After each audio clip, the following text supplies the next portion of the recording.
Yo, Our what's going world on has there? been ripped apart since the fog arrived. The fog?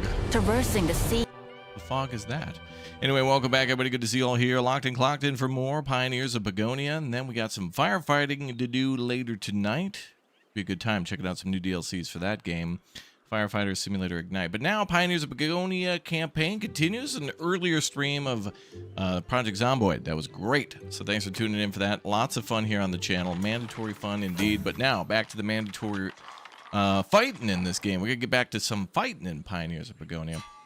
Continuing on episode 3 of the campaign. Been quite fun, this game. Just released a few days ago, too. And covered the launch day on the channel, which was pretty neat. Checking out some of the game's features and more. So welcome aboard. And good to see you all here. All right, the enemy's going to break through soon. We're getting our army together. And although it doesn't say that we have 50, what are they called? Blade dancers? Where are our blade dancers at? We're supposed to have 50 of these troops. Let's see. Here. 49 soldiers. 50 blade dancers. Okay, so we have enough for the blade dancers to go and fight the scavs, which apparently are heavily armored and only good against these guys. So they're going to build these buildings, then we're going to send the blade dancers up there and try to break through here at the bulwarks. So we see how it all goes. What's up, Jim, Tobias, Toby? Good to see you. Hello, everybody. Welcome. Yeah. I'm excited. Oh, we also need to defeat the thief camps, but I can't find the other ones. They've got to be past the bulwarks, so we'll deal with those first. We'll kind of wait for everything to be sorted. All right, so we first need to build these things. So we'll stand by on that, and then we'll try to break through here. I feel like once they break through this barrier, they're going to attack us. Although they are also in the west with multiple squads there. We're going to keep an eye on them. So it should be a good time. Anyway, last call on the P.O. Box, exclamation point P.O. Box. If you want to send something for the holidays, we'll be making a couple of runs out there too before Christmas and after. If anything comes in after Christmas, all good. Oh, yeah. Oh.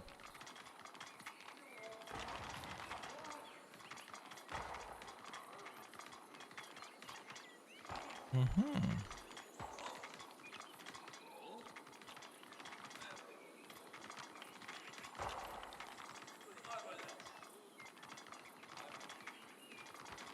Well, that's interesting.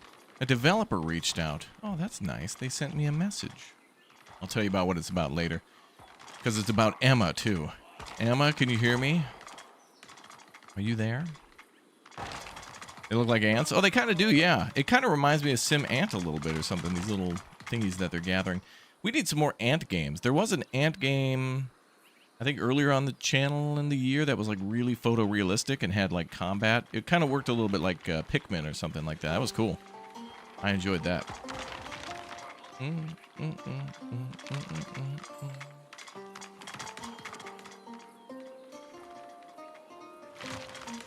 Scavs are your favorite unit to fight against? Yeah, we're going to see how we do against them shortly. We need to make these top priority, I think. Waiting for 4 softwood beams for each. You're playing Settlers the New Allies. Okay. I did play that, I think, last year. And there was so much content there, like, you know, we eventually had to move on, but that's the case of a lot of games. Do we have our sawmill? We should have a sawmill. Workshop. Ironsmith. Actually, if I open this up, this is nice. It tells you how many you have. If we go down to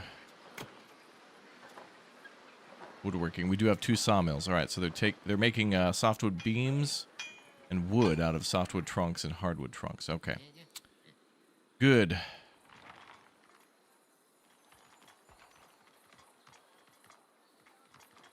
Yeah, Empires of the Undergrowth is great too. Yep. Yeah, we featured that on the channel too. Very old school feeling RTS game, which is nice. Booster is like the king of that game. He's like the king of Valheim and the king of Empires of the Undergrowth. He's played like 10,000 hours of that. And I saw recently he got through Strange Horticulture and Strange Antiquities, which is cool. Or at least he was playing them.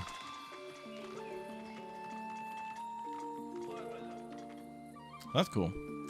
You miss all the original Sim games? Oh yeah, like Sim City, Sim Hospital, yeah.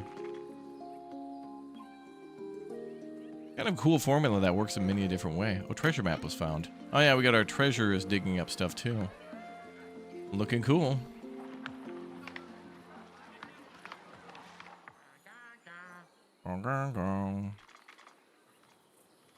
What is Doom 2025 like? Well, I never streamed it, but there's a video on our YouTube channel for it.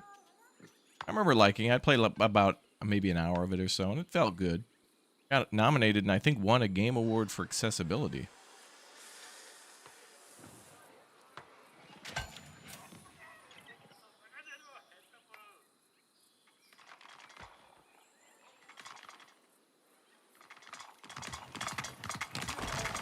These guys are going to break through eventually. People are attacked by boars. I think, actually, I thought we hired more than 50 of those blade dancers. We should have more being trained. They're down here at the Adventurous Guild Hall. I've got 20 more Pathfinders still. We could break through that wall early, but I'd rather take that time to build up a military. We can get everything done in one fell swoop. Hopefully. It probably won't happen, but we'll try. So let's try... Wait, where do we train them up? Oh yeah, they train here. Oh, 61. Okay, and we got another 45 in training. Okay, so we just went up like 11. We got a lot of blades coming in. I like that. We're buying more coal. Coal was a little hurting, but I did build some more coal mines. And those are mining now. They're all mine. And we're importing mine too. Coal from the neighbors who mine as well.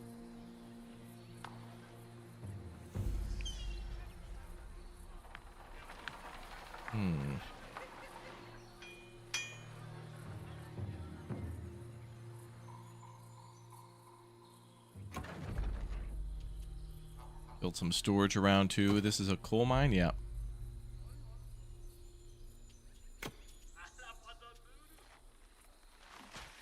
We got a surplus of housing. All right, good.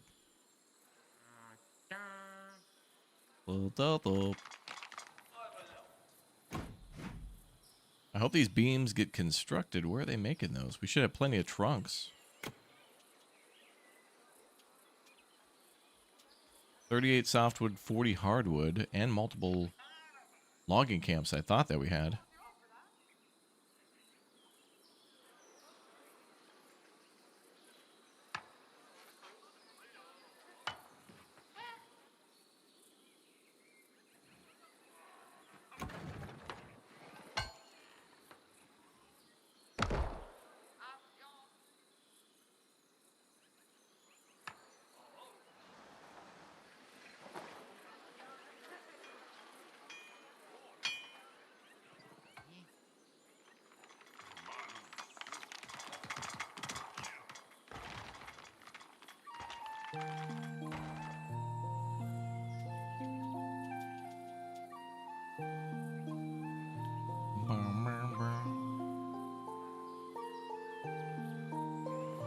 Carrier bottleneck. No carriers available for additional transports or training.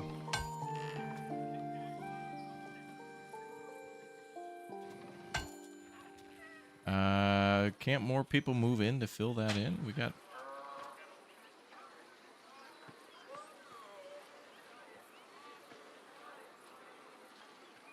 ample room for people to move in, I think. Strange.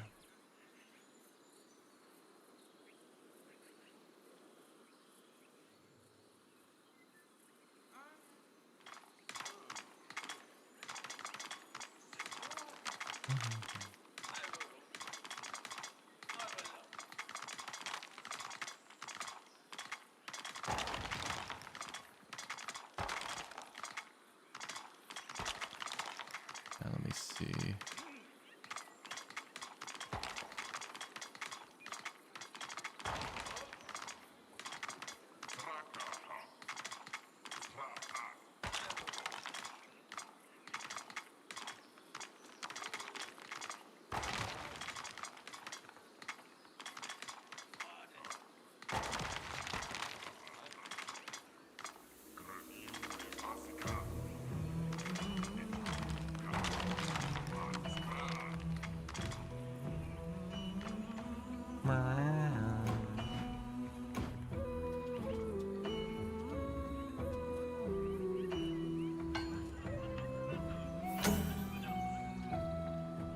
All of your trade carriers are currently busy.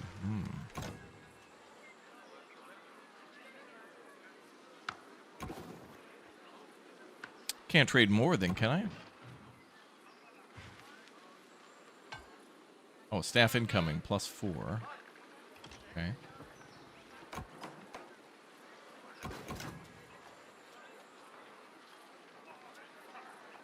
Trade carriers 10.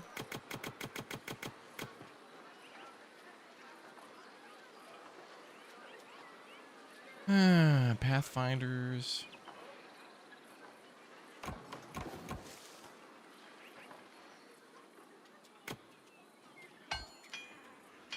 Let's make a trader's camp up here.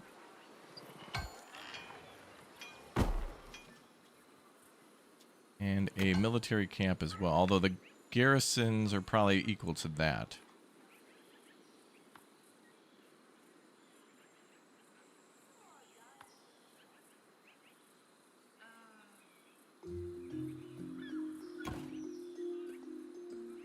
Yeah, we're expanding the border that way. I want to try to branch out a little bit.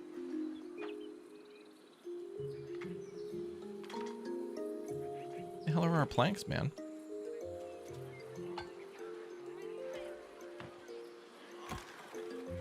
I gotta find the woodcutter so I can see how that's going. What would that look like?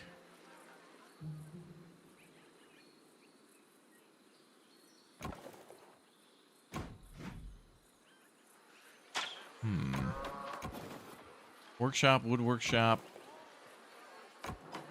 Workshop, guild hall. Ah, there's the sawmills. Okay.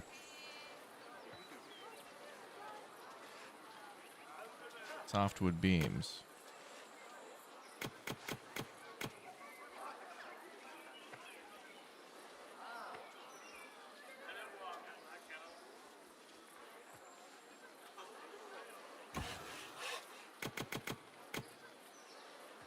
Oh, no staff present. Okay. Train at the guild hall and make saws. Guild hall, woodcutter. Sawmiller are 5. Okay, and then they need saws. Toolmaker probably makes saws. Not there. Oh, yeah.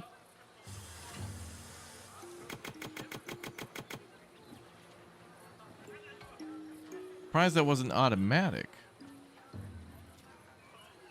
Iron bars are being gobbled up pretty exclusively by the military. But we need a place for them to stay too, because that's military. They're barracks, essentially. Okay, well, we'll train. 70's good. We'll obviously need more, but we do need buildings for them. So let's cancel the rest of the training. And then that way they'll not make too many more weapons. Now, where are the weapons being made? Here, iron daggers plus 20.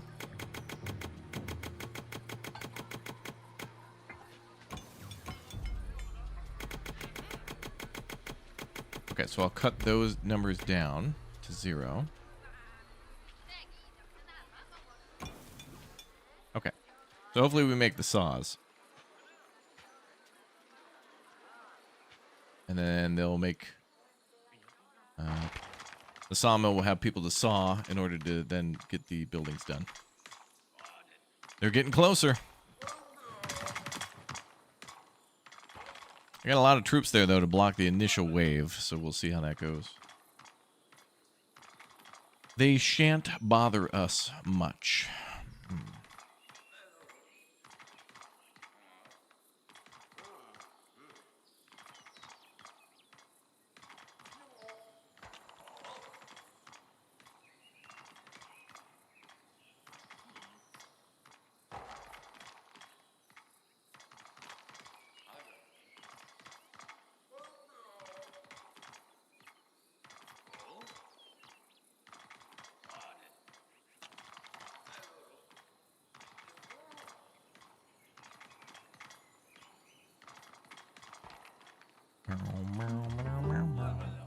They shall not pass, that's right.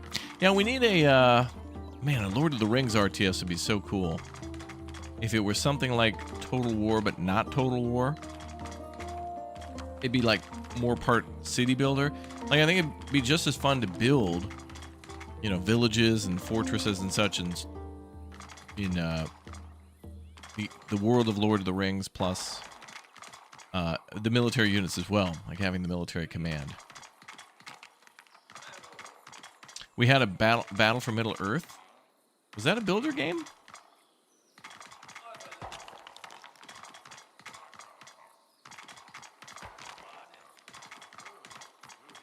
It was that really cool combat game for Lord of the Rings, too, that had the... Oh, really? There was one, Battle of Middle Earth? We had that other game that invented that whole Shadow... what do they call it? Nemesis system or whatever? I think it was Shadow of Mordor, which was cool. Oh, really? Battle for Middle Earth had like a campaign map and stuff? Really? I gotta check this game out. I didn't even know about that. Some games I completely missed out on, and I love finding out about them. Battle of... or for... Middle Earth. Not on Steam. Let me check. Battle... it's called Lord of the Rings, The Battle for Middle Earth. Made in 2006 is the original. No. Lord of the Rings, The Battle for Middle Earth is a 2004 real-time strategy video game developed by EA Los Angeles for Microsoft Windows. The first part of the Middle Earth strategy game is based in Peter Jackson's The Lord of the Rings film trilogy, which is based on J.R.R. Tolkien's original novel. Right. That's cool. Why the hell didn't we get a second one? I mean, you know, like a, you know, I mean, a modern one. And then Battle for Middle Earth 2 is in 2006, so 2 years later. Second part of Middle Earth strategy game series based on the okay, yeah. Oh, that also came out for 360 at the time. But the original one was strictly PC.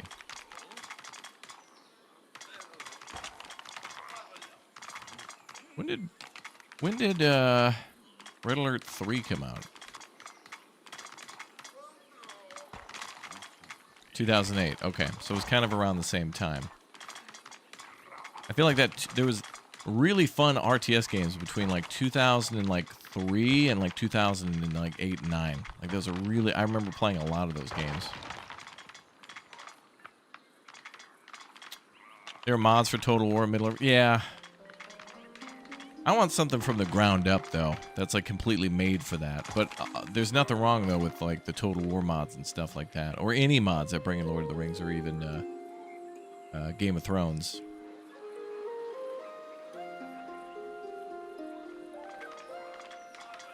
All that stuff's pretty cool. I had no idea they even made that. Actually, I probably heard of it, but then I probably didn't play it at the time that it came out, or like it might have been a game that was, you know, quote unquote unplayable, meaning my PC wasn't good enough to run that or something. But you guys remember, I love the period of time it was maybe for about 10 years where the meme was, can it run Crysis? Like any PC, any graphics card, any upgrade to your computer, anything you ever did, you got a new mouse for your PC and your friends would be like, oh yeah, can it run Crysis? Like that was the thing. Crysis was the end-all be-all benchmark of all things PC from the date that it came out for like for the next 10 years. Yeah. You're waiting for a newer Star Wars Battlegrounds. Oh yeah. I'm also now looking at an update came out for Cache Cleaner Simulator 2 called Just a Little Change. They've added coins now to the game. I enjoy that game.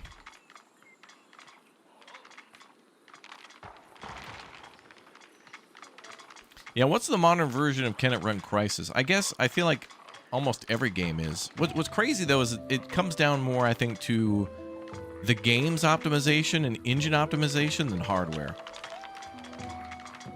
Because I feel like I could play two completely different games and one of them be way more optimized than the other. Where it's just like, you know, constant lag, frame rate drop, long load times. And then you can play another game that's completely similar to it, and it's just smooth. Smooth as eggs. And it's just like, wow. Very big difference there. Very big difference. The Path into the Abyss is in pre-alpha. It's good. What is that? Thank you very much, dude, for the 44 months, Elon. Path into the Abyss.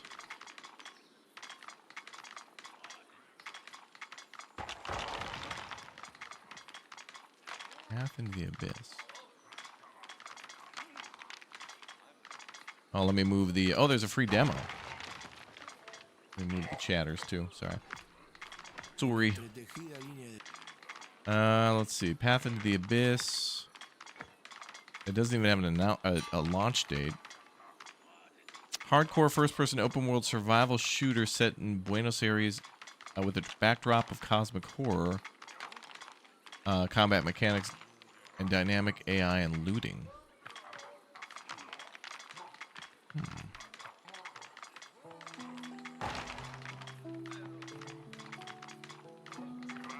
The demo is free, though, which just dropped on the 9th.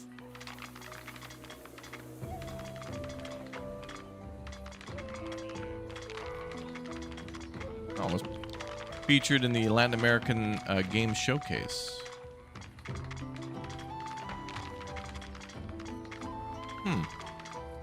Boy, I'm getting stalker vibes from that.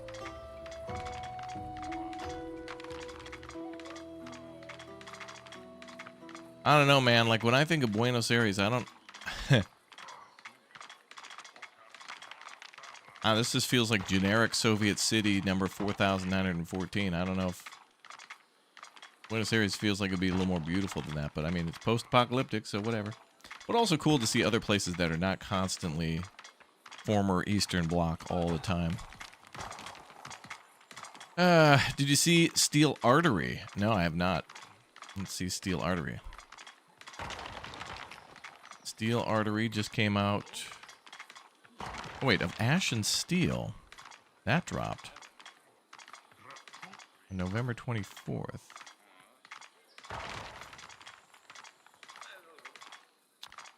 Let's see here.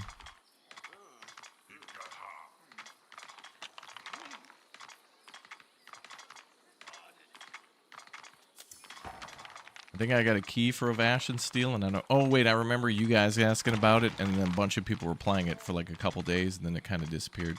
But you know how it is. Something else probably came out, and everybody went to play that, too. Steel... I actually saw it, too. Speaking of Steel...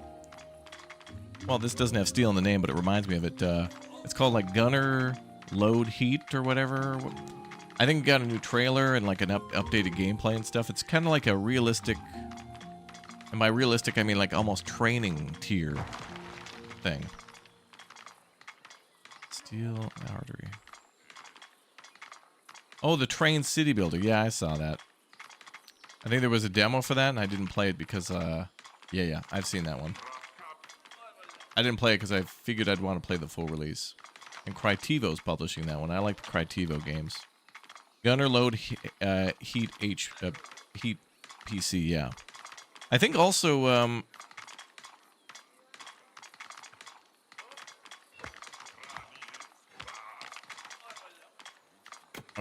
I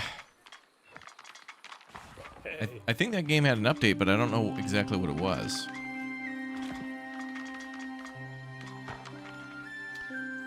Tavern, build a residence now.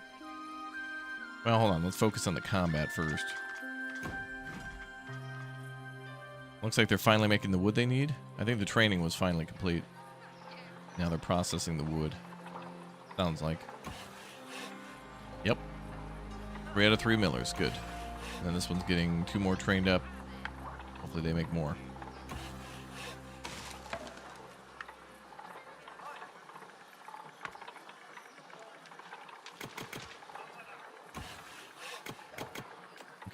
I'm going to miss Flotsam, guys. We beat Flotsam yesterday. That was so fun. I saved right before kind of the end game, so you can go back and play endlessly. But I do like games that give you the option to, like, hey, man, you're about to go into the end game. I always feel when I beat a game, it does kind of, like, change it for me, right? Although, I will say that certain games, like, Kingdom Come Deliverance 2, although we beat it, the end doesn't feel like the end. They've done a good job of it. Not the end having this huge crescendo, but it's not like a game-changing crescendo. Like, it's not an end game that feels like it changed the world. And I feel like, you know, at the end of Grand Theft Auto... Well, some of the Grand Theft Auto games, like, when you go to the ending is kind of like this separate area where you get to see the end, and then it teleports you back in time. Like, I think Death Stranding does that, too. There's a few games where, like, in the original Death Stranding, when you beat it, but then, like, if you're going back to 100% stuff, then they say, like, oh, we're teleporting you back to, like, you know, 2 weeks before the end or something. And then you can get everything done. And I don't like the time travel stuff. I like when they can figure it out to make it so it kind of loops back into the main story, instead of it being like a dead end, where you just experience it and then leave, and that's it. But also, another game that did that well. Well, other games are designed differently, like Dispatch. I think Dispatch is like a sprint to the end just to get various endings by doing things differently in the middle, too. Because the middle of that game and choosing different characters is just as interesting as the end game. Dispatch was just wonderful. I want more games to be done like that, where it's just pure storytelling, which is good. Because a game can get you really good with the story. A lot of people play those, you know, those Walking Dead zombie games were like that. Enemy camp spotted. Oh no, did they expand again? Or did we just discover that? I think they just moved again. 1, 2, 3. Oh no, they expanded.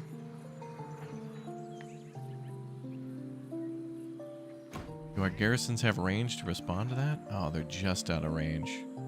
Actually, what we could do is tell the troops to go there as an attack point. Should be close enough, actually. 128,000 reviews for Dispatch. Yeah. Yeah, I think everybody can get behind a good story. I think the whole tell your own story thing is kind of lazy. But I find it lazy when there's a bunch of options to, like... When there's things you could have done and you got to play through multiple times to see them all. And it's a long game. And you have to live with your choices for a long time. But with Dispatch, where it's like, okay, you make this choice and then you'll be at the end of the game soon and you can go back and like play it again. It's a much different experience, I think. That's almost more than Expedition 33 with reviews. Oh.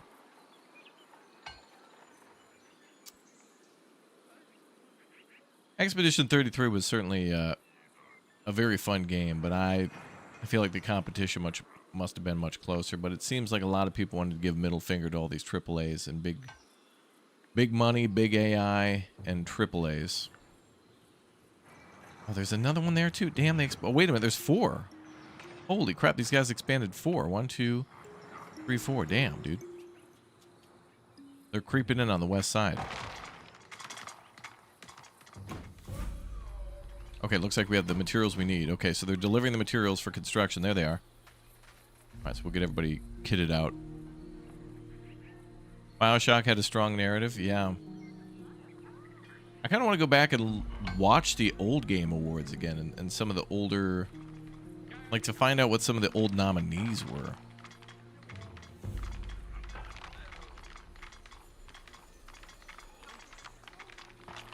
Game Awards has 90% jury score, I think, so it hardly means anything. I mean, I'm all for that story of, like, a greedy company fires employees or mistreats employees, so employees get together and make their own company and then absolutely obliterate, like, with a nuke, multi-nuke slam dunk, any and all competition. Love that. Because, especially in the world of games, like, passion to make games, like, to have fun making fun games and then money come after, that's the big win. Not worrying about targets and sale goals and pre-orders and, you know, day 1 DLC, day 5 DLC. You know, you shouldn't have a spreadsheet of what targets need to be hit at what time to determine whether or not the game is a success. You make a good game, and a good game will sell itself.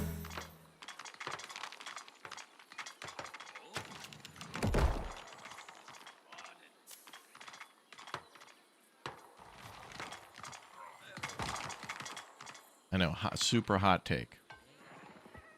All right, build a garrison. We got 2 garrisons now, so I should be able to have... I'm not going to want those guys. There, we want the blade dancers, so come on up.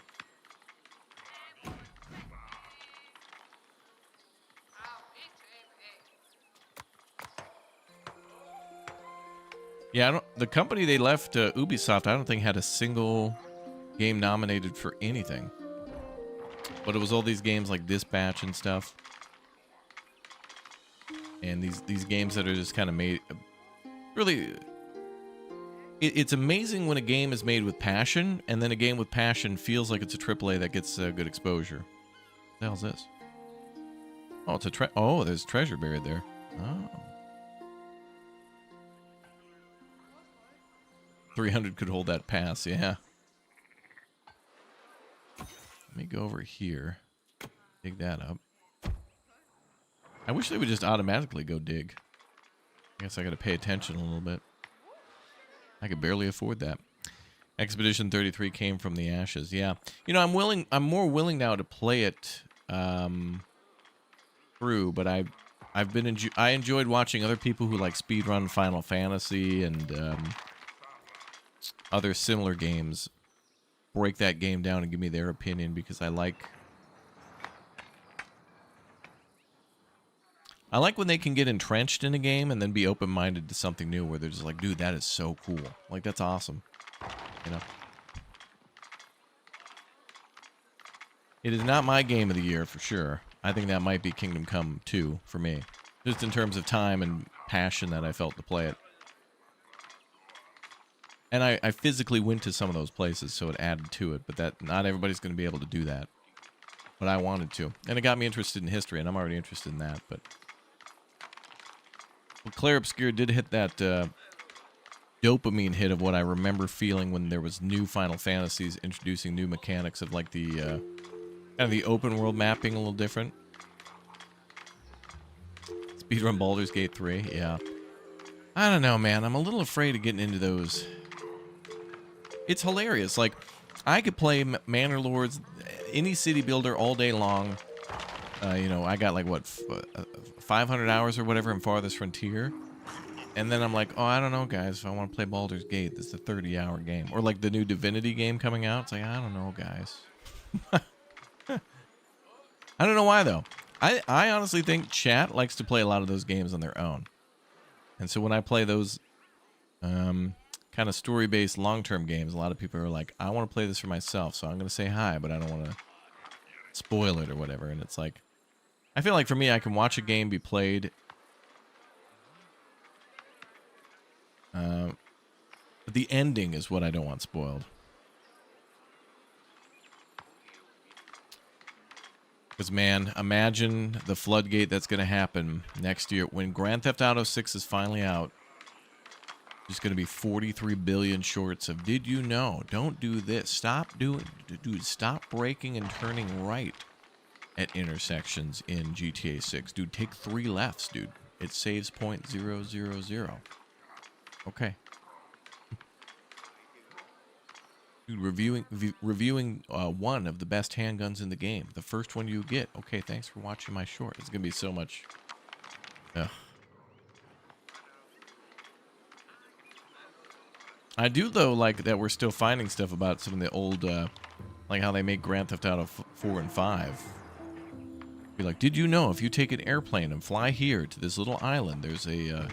area where one of the cutscenes play out, and it's actually in the game, and you can land there, and there's nothing to do there. The end of video. It's like, wow, that's it. Yep, you just fly out to this little corner of go to the Coney Island area, fly direct east for 4.5 hours, and then there's a tiny island where a 4-second cutscene takes place. Okay, devs left it in the game. What the hell? Dirty says, I don't have enough experience for city builders and get lost and frustrated. Yeah, I think, honestly, in terms of if you want to play city builder games, but you get lost and frustrated with these types of games, I still think games like Valheim, and especially the games like Bellwright or Aska or whatever, where you build a structure and then you can hire an employee to work at it, that's pretty good. I also think the factory builder games are very much like that, too. Although I feel like there's a little more... like when it comes to Star Rupture and Satisfactory, I think if you've got experience in especially Factorio, that's going to directly translate in terms of the factory thing. But you could definitely play Satisfactory and just like goof around with minimum efficiency. Like, who cares? You know?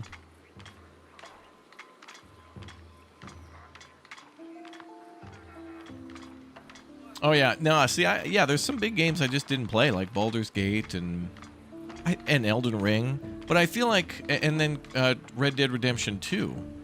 But I also feel like it's a good opportunity for people who've played those games and love them to come and see me play it for the first time, too. Oh, you were lost in the new Anno game. Yeah, I didn't get a chance to play multiplayer with that with anybody.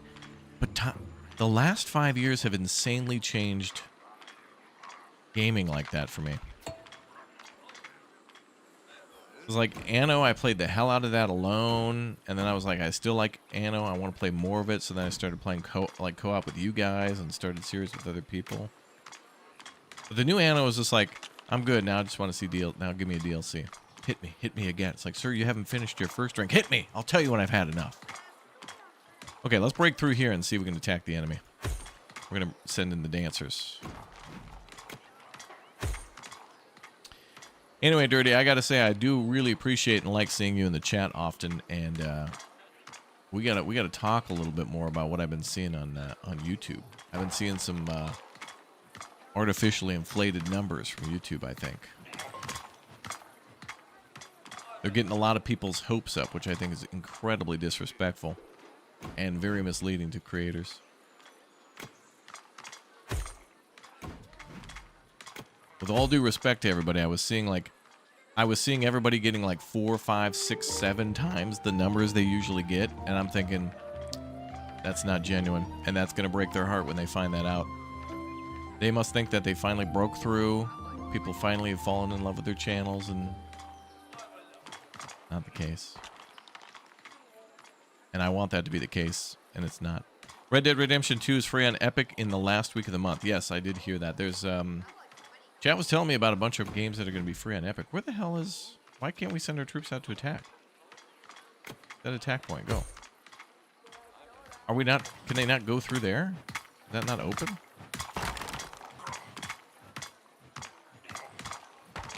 Maybe the path has to be more open. I don't know. Ooh, the other day had 1,600 viewers. Yeah, I don't want to name names or anything like that, but there are people who certainly deserve those numbers, and they put their full heart, passion, and experience into those games, and that is what they should be getting. But I know that ain't the case.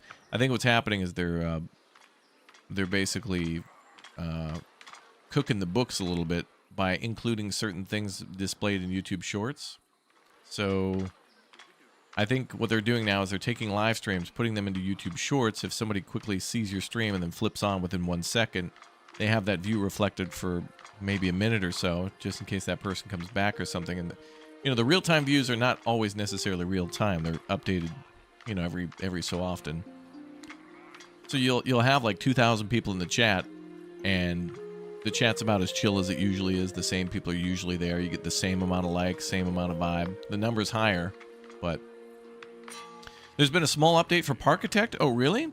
I want to play... The developers of Parkitect were asking me to play Parkitect again. They specifically were asking for us to play again. And that does include Dirty and Lumberjack as well. They were asking if we're going to do a multiplayer thing because they wanted to watch it. They apparently like to watch us play, so... Oh, are we fighting now? Are we fighting? Oh, here we go. Kick ass. Go. Oh, hell yeah. Oh, damn. The regular troopers took them down. Can we, like, launch an attack, though? Why can't I launch an attack? Like, go in there and... Oh, here we go. Here we go. Here we go. Here we go.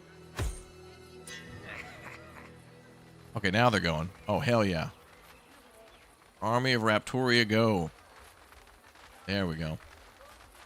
Update has more dinos when you have the DLC.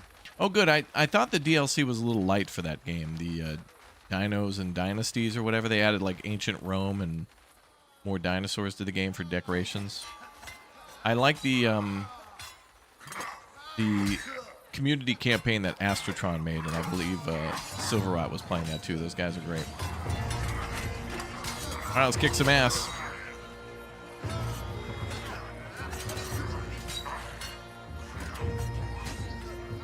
You notice the numbers, you can see what's going on. Scared to speak of it.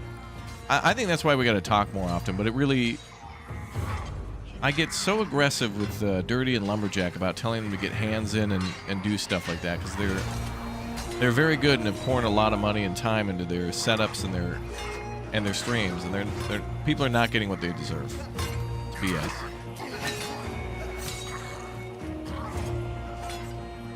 There's people way more talented and way more passionate than I am who stream, and I hate to see it. Okay, these numbers are... I think we're getting kind of beat here, but we are breaking through.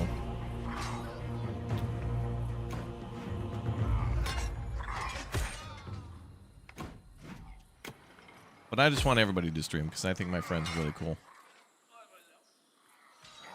Or to be on a stream. It's nice when every once in a while Red will join my stream and he'll just want to hang out and just play a game. And then everybody in the chat narcs on him and like, hey, Red, you're not streaming. Where's your stream, dude? And then everybody asks me, dude, why is he not streaming? Like, I don't know. Hey, every once in a while I'll do an Extendo Mega Secret stream and I'll go play Ark or something with the boys. Very rare. Very, very rare. But on occasion we'll have an after-school special. Okay, we're not going to have enough numbers to break through here, I think. We got more numbers on the way. Are we getting aggressive? I am. Yeah, I'm invading the enemy territory.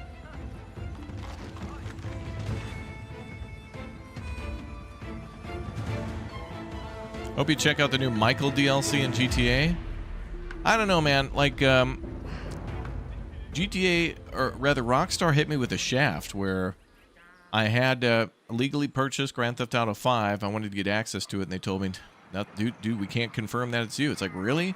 Driver's license, W-2s, passports, social security numbers. Dude, they wanted me to literally tell them the date, the month, and the year that I, like, made my Rockstar account. It's like, dude, people barely remember their significant others and or parent. Like, people rarely remember dates. Like, imagine, chat, remembering what day you got your driver's license.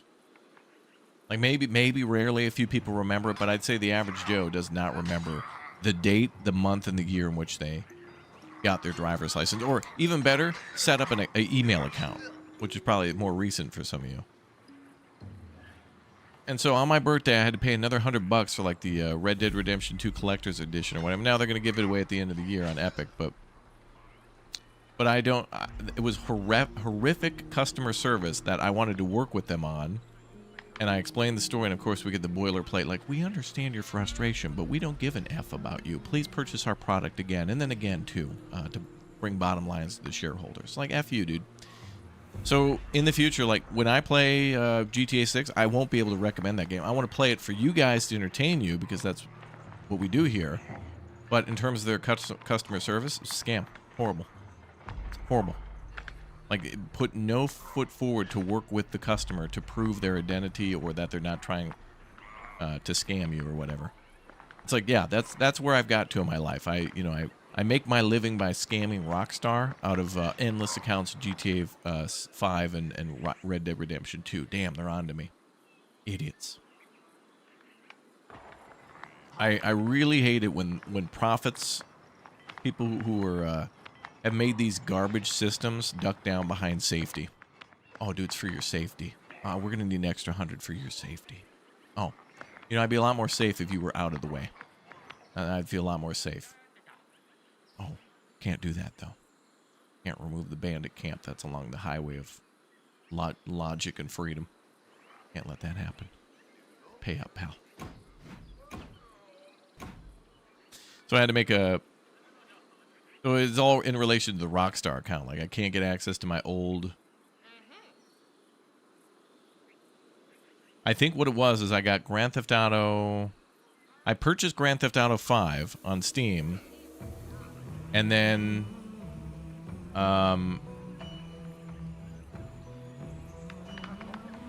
And I think I tried to log in, and I said, oh, screw it, and I got it on Epic because it was free at the time. And so now it's the same for Red Dead. So I can't play, like, any Rockstar game on my Steam account. And, of course, they refuse to work with, you know, a notable creator on their birthday. No, dude, F you. Start sucking is basically what they told me. So F you, Rockstar. Can't recommend their products. They're thieves. Can't recommend them. Where Winds Meet, try it. You should watch our stream on the channel for it. We have played it. Started a rant the other day, and someone said I've been hanging out with you too long. Well, we don't hang out as much as we should anymore, Dirty. But I mention you guys all the time. I really do. The most pride I have on this channel is when I get to show off, and I'm invited to go see what Uthris has been working on in, like, Railroads Online or in Valheim or Vintage Story. Or when Dirty has a little bit of time to play Arc Raiders and availability. He's a very busy man. He is. Dirty's very busy. All jokes aside, he's got a lot to do. And yet still manages to stream. Can you believe that? I love it. Alright, we're still training more troops. We need more troops, though.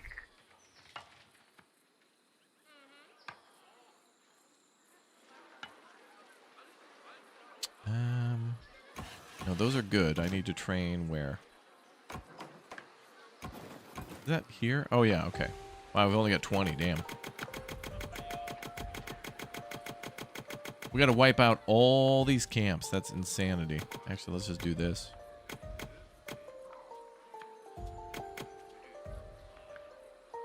Okay, well, I knocked out, with 50 troops, I was able to knock out one of their camps.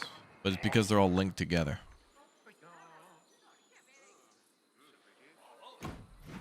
Now let's set our troops back to defend.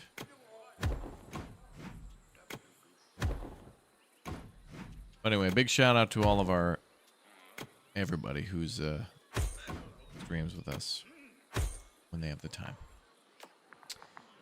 Boom, boom, boom, boom, boom, boom. But rants are good though. But you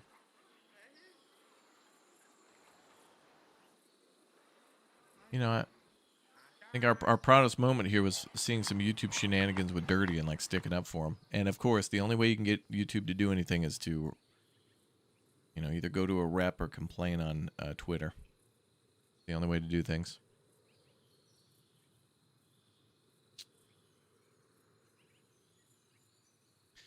When my Rockstar account got hacked, all I had to do was tell them the email I signed up with and provide proof of purchase on Steam by taking a screenshot of my receipt from Steam. Really? Yeah, all I'm trying to... Wow, and they didn't provide me with that option? What a bunch of turds. All I want to do is play... I want to pay you to enjoy your game and then stream that to which in hand promotes the game to other people. No, dude. No. Ah, God, I want to run a business like that. I want to become a billionaire and just make a company called No. And I just buy up things and then I shut the businesses down and be like, oh, is this company still going to make... No. No. Somehow we make money by not providing any sort of service or anything at all.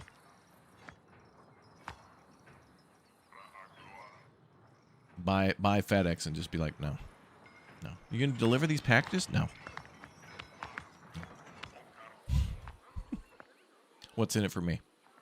Oh, that'll be a subsidiary. No. No will be a subsidiary of what's in it for me. A division of, you know, I don't want to.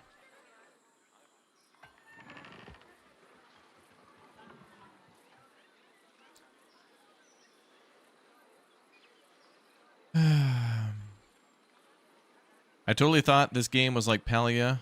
Boy, were you wrong. It certainly has the look and appeal of that game, for sure. It's got the color palette and then the nice-looking building. Palia was fun. Palia was really fun. Came out of nowhere. Kind of was just fun. Pal World was like that, too.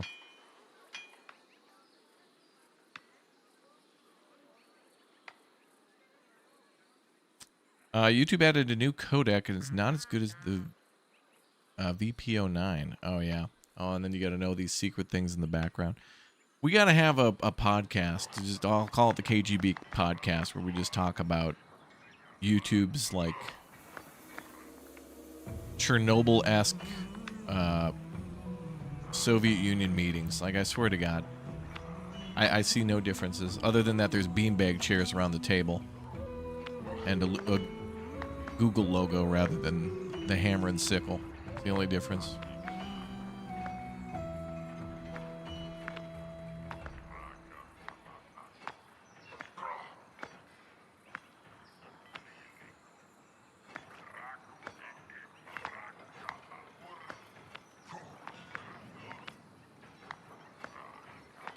Good. Some treats heading to me, it looks like. Yeah, the P.O. box is going to be bursting at the seams. I could tell. Thank you again, chat, for sending anything you feel appropriate. Thank you. Very nice. Silence Gaming Corner, thank you for the Twitch Prime sub. Thanks for the support. Okay, we're building up our army again. We're getting ready for wave 2. We're just going to have to pump out multiple waves. This feels like Farthest Frontier. When we're getting troops ready in Farthest Frontier, and then the enemy attacks, and we got to rebuild after the wave. That's exactly how this is turning out. I also want to train troops slowly because I don't want to overwhelm the weapon creation. They're making 2 at a time.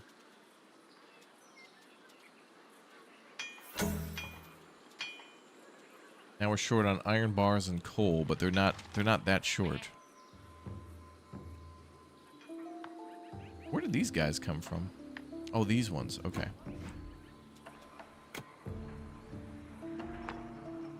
I should have sent in the other troops as well. Maybe we could do that. The faster we deal with these camps, I think, the better. Even though these guys are kind of advanced.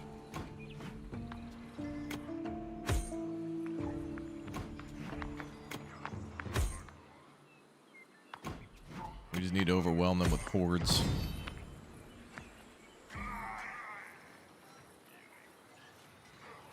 This is the same map as we played yesterday? I don't know. The campaign changes every couple missions.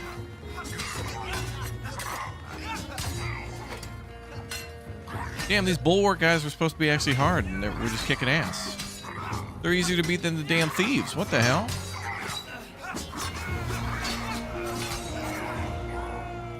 The game warns us, like, dude, these guys are super hard. Nope.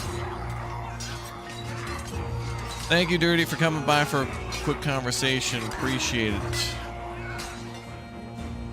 Let's get a podcast going, Dirty. Let's call it, like... What is Lumberjack's new Lumberjack's actually starting a podcast. He's been wanting to do that for a while. I want to do it too, but it would basically be me ranting while my friends have to sit around and listen to it.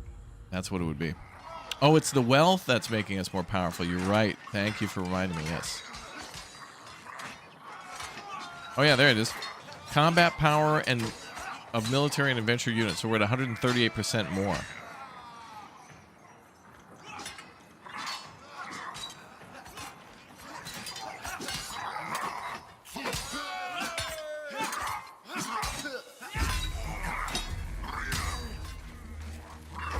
It's going to take a while to get through. Oh, nice. Second one's destroyed. Beautiful.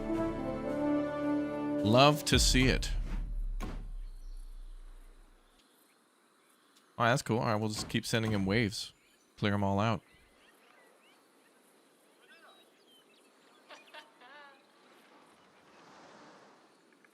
Yeah, I think we're on mission 4, I think, maybe?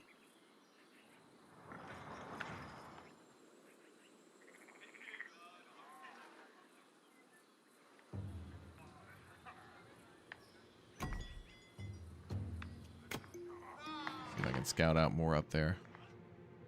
Although our adventurers might get scared off. Yeah, it looked like we can get a max of 400 combat. Yep. Or it said 400 wealth. But arcane units cannot be strengthened with wealth. Okay.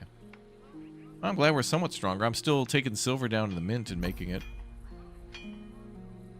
That's cool. We'd also do the same with copper.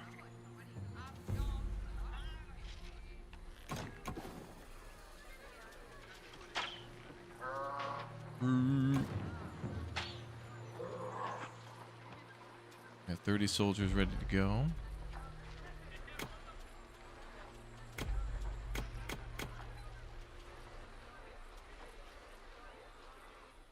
Any ideas for what to call the new podcast? Or our podcast is probably going to be... the Q was a great one. But I just don't want to be that angry or whatever. Oh, wow. Do we get all that stuff for free? Can I claim that stuff?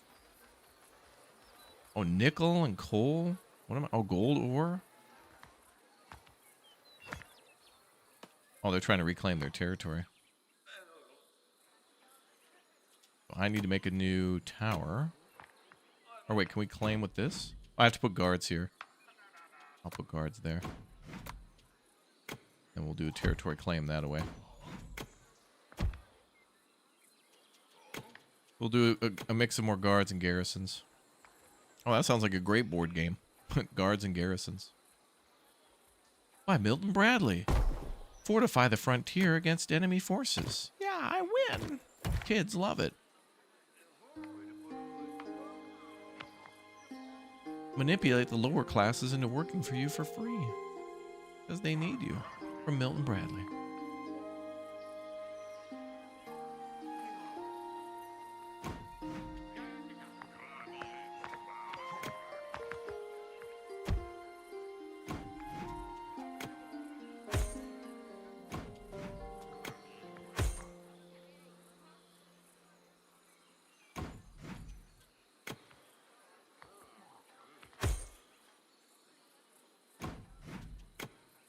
Them in the back a little bit. Just got to keep the thing there going. Guards and garrisons. I'm stealing that. Yeah, go ahead. Sure.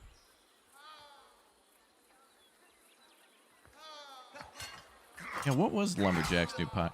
Lumberjack does a lot of cool stuff that I want to talk about. Like, I still think about on occasion when he had a friend who is a chef, and they did a. He was like on an episode of, not Chopped, but some sort of cooking show. Pretty cool.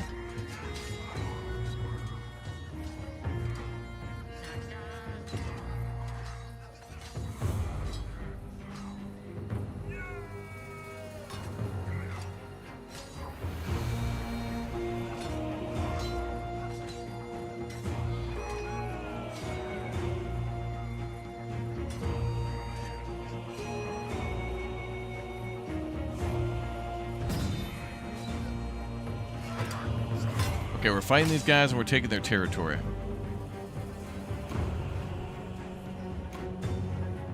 How many guards do we have?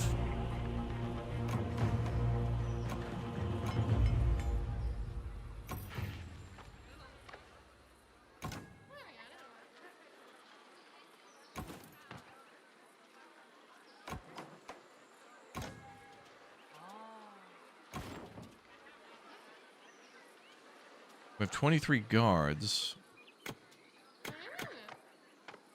I'll train 20 more.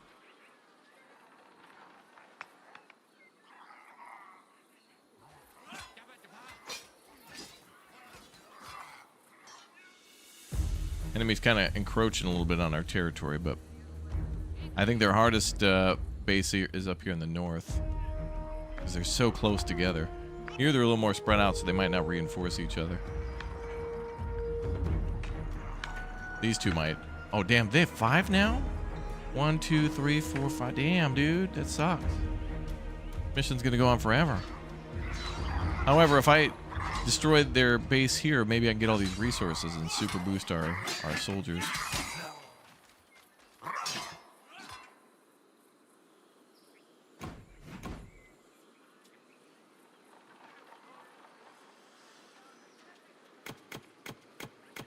Okay, let's maybe double down on everything.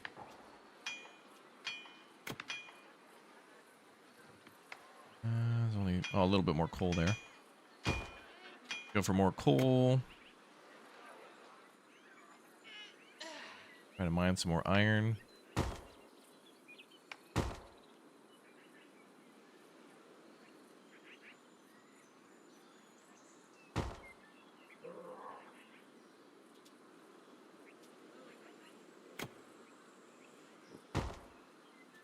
What about copper?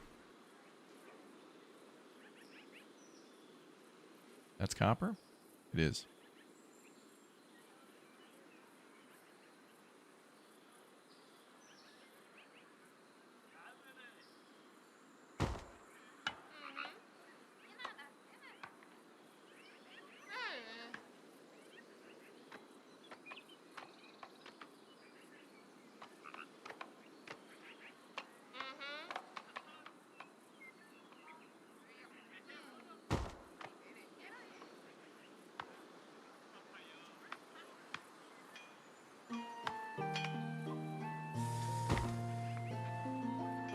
There we go. Really increasing the mining numbers now. Also silver here too. We'll get our combat power up there.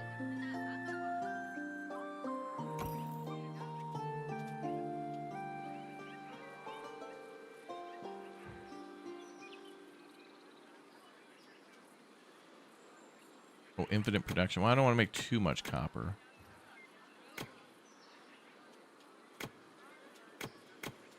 I want that for weapons.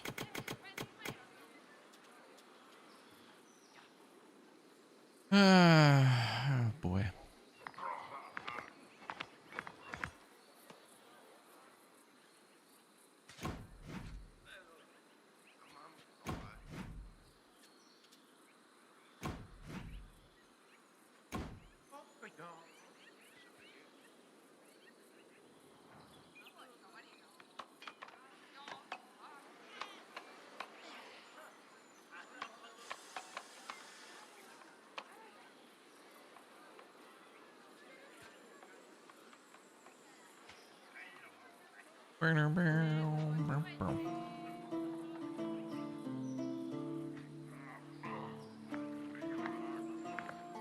Build a residence to increase your living space. Well, we have about 196 homes free, so I guess I'll do that when it gets full.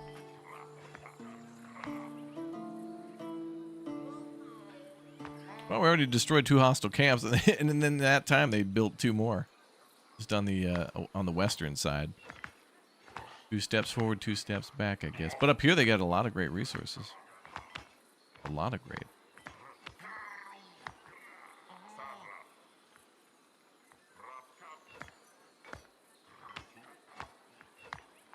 Yeah, I see that Parkitect added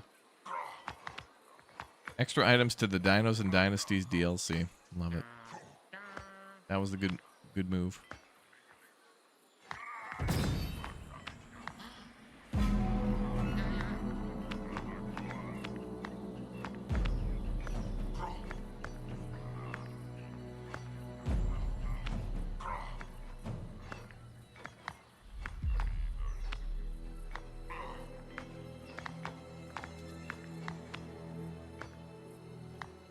Okay, we're going to keep building up our troops.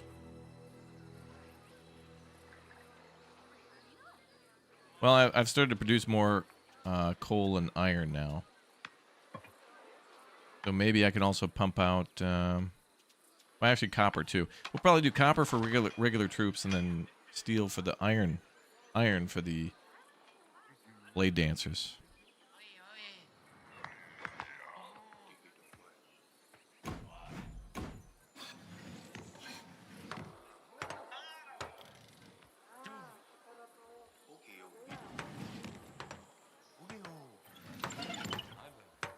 Building another garrison too.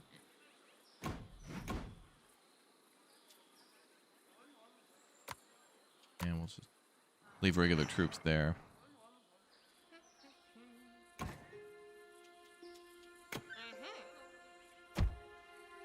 No attempt to expand territory here.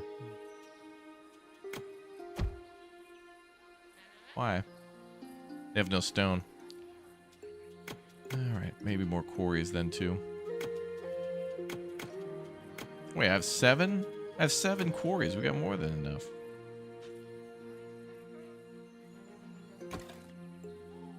Although we don't have one here.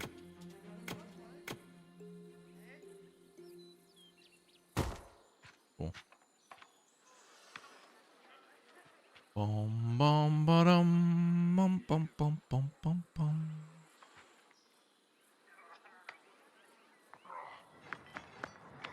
if we destroy all the hostile camps here, I think we'll start working on this one here. Is there anybody defending it? 24? Wow.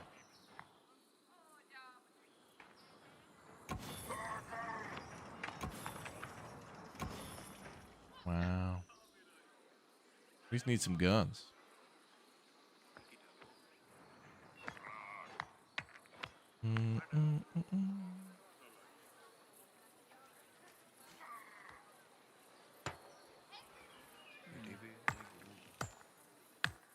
Oh, our borders are up against each other? Oh, I see. Yep. Okay. So we'll have to destroy that mining camp to push the territory forward. Okay. But here we can push up to there. Oh, and they're taking all that material back.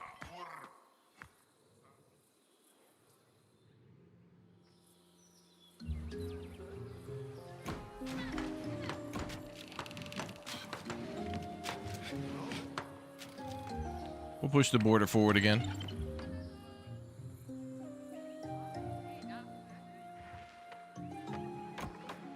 Well, let's see.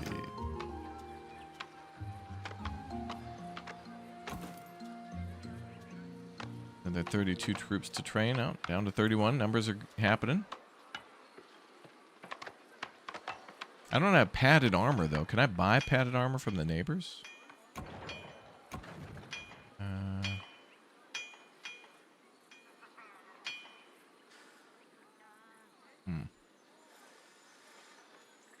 A trade depot. Oh, there.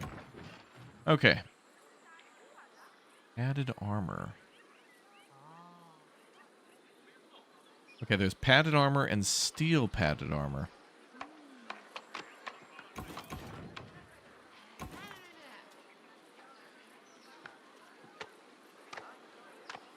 Champion blade dancer or swift blade dancer. What do I need for the other one? We can do steel padded for silver coins.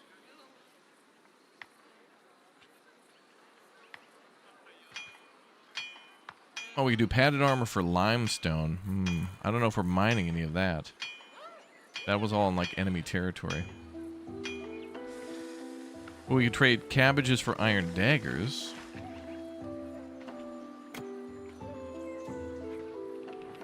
But I have so many mines, I think we should just keep with the coal going. I do want to grow cabbages too, though, but I don't have too much space. We have like a little bit, but maybe even here, but it wouldn't be great. Show me potato salad.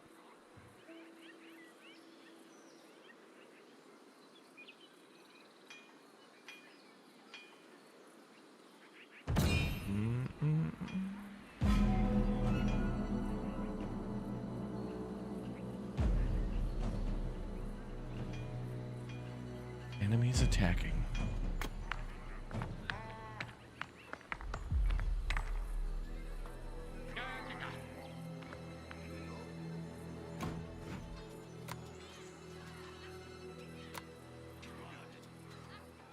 I think we'll just do a mix of blade dancers there.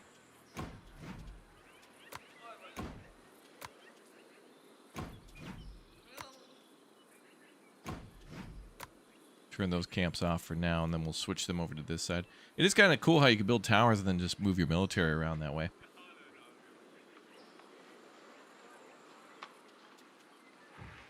More wood is needed. How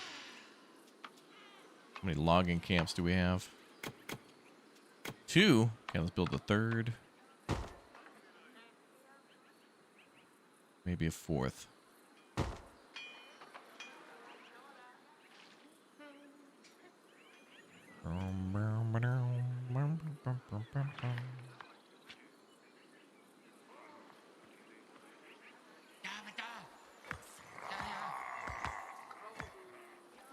Then when we start mining the silver here, combat power is going to go up. Got more. More on the way.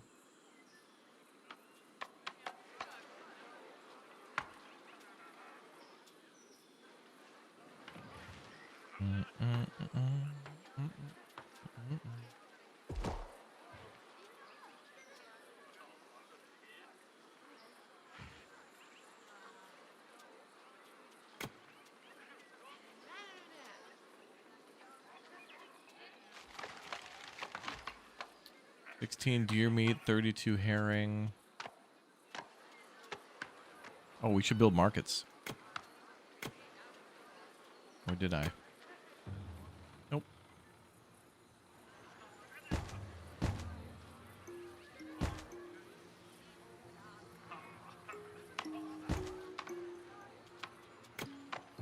And a fountain.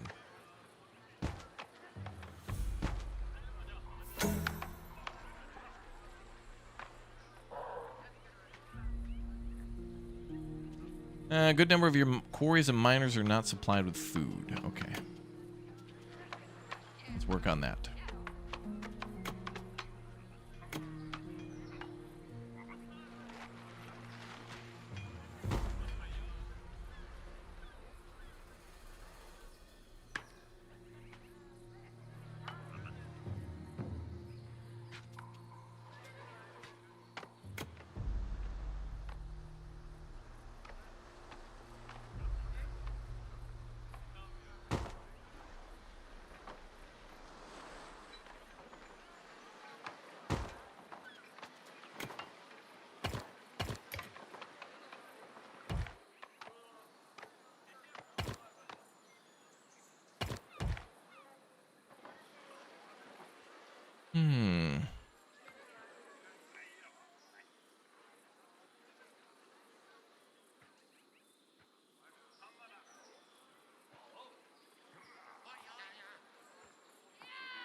All right.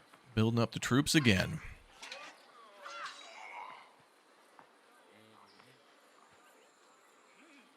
At least the thieves have leaved us alone. They leaved us alone. They leaved us alone.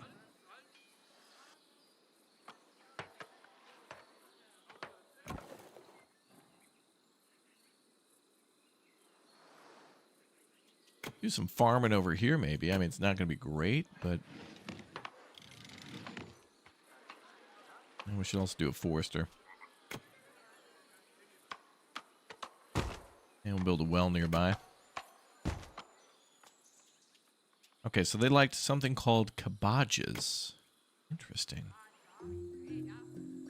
They consider this to be a edible food. Fascinating.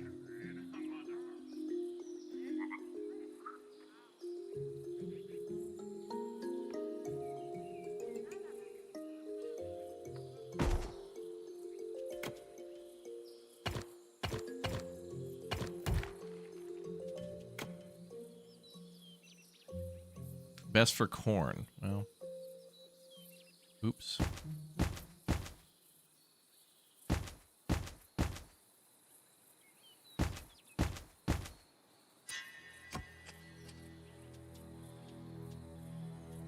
Very poor for cabbages, damn. Best for corn, though. Okay. Well, we'll grow that then.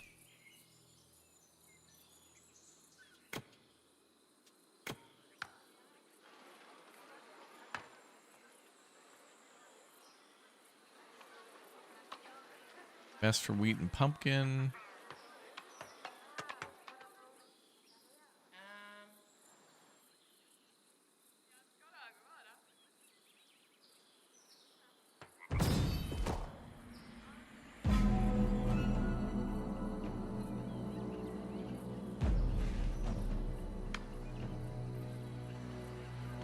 I don't see any territory that's good for cabbage.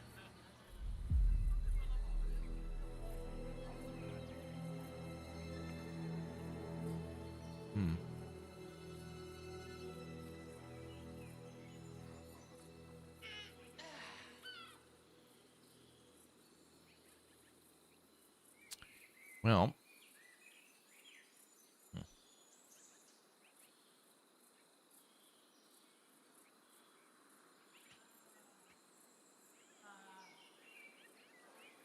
I don't know.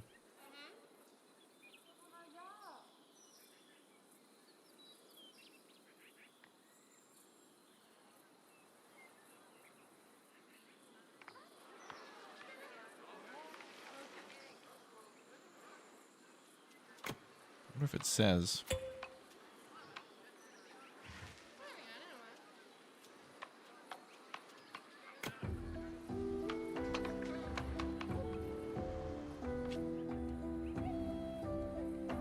No, I don't see, but I'll just put it over here.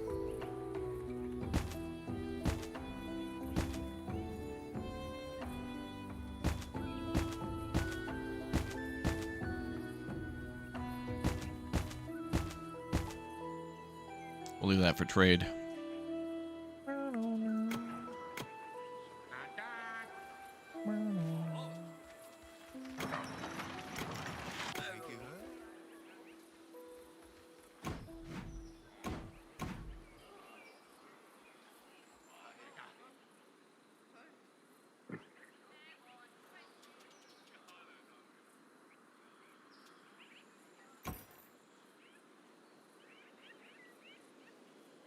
Oh, good. The silver huts are ready to go. Excellent. I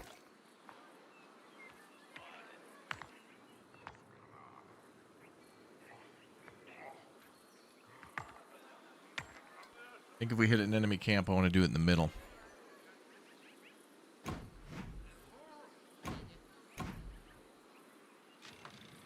We're building up our rookie numbers right now.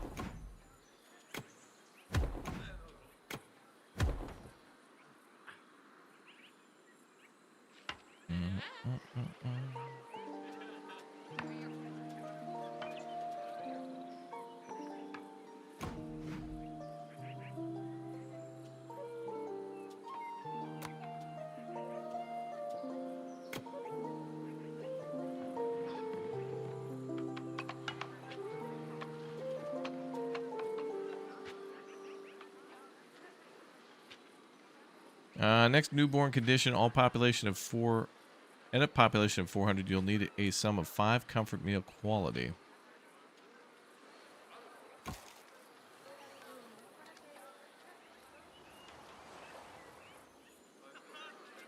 Well. Well, I didn't build a crop farm, did I?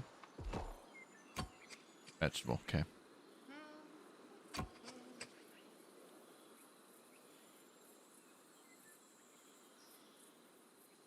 Those are red and this is green. Weird.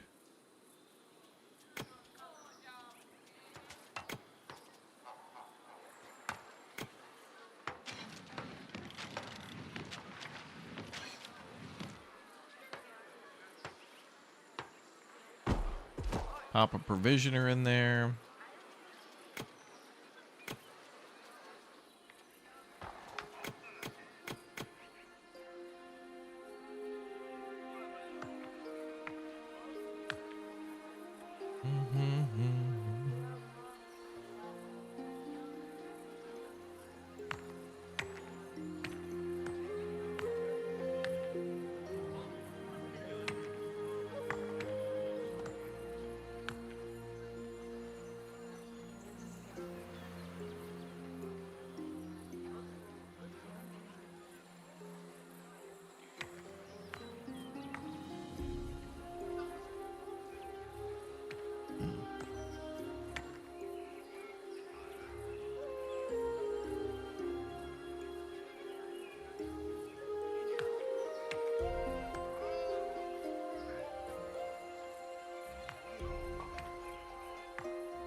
All right, we'll see how it goes.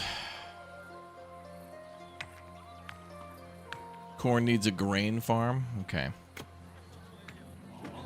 Let's pop one next door.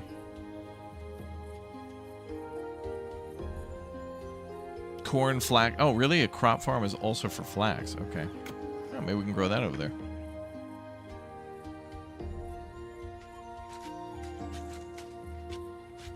Oh, perfect.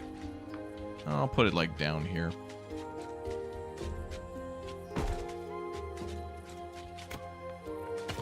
It's just a good area to grow a ton of crops. There's nothing here, so I guess we'll grow over there. I gotta save all that for wood. Forester's gonna be quite busy.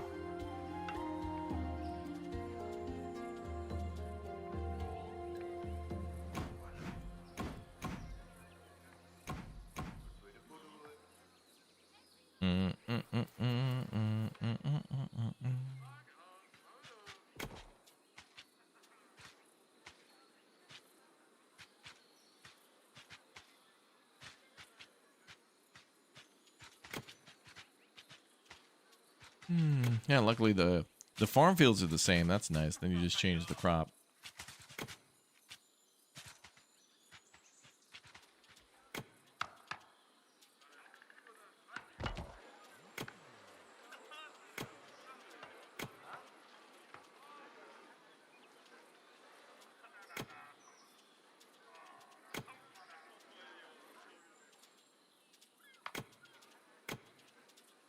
Mm, mm, mm, mm.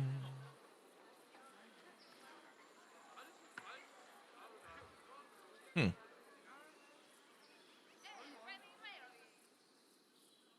Some of the sounds and like people talking reminds me of how some of the visitors sound in like Planet Zoo and Planet Coaster.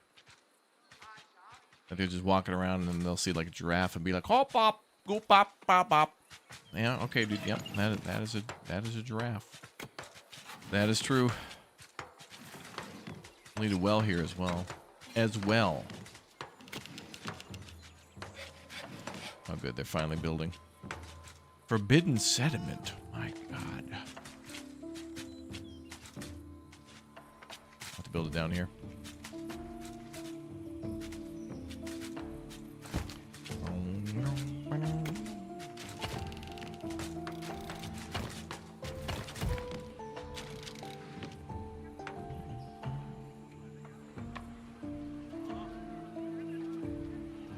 Yeah, the vegetable farm, crop farm, and the forester all require water. Water. They need some water. Voda. Thief. My God. Let's put some rangers up here then. Where are the rangers?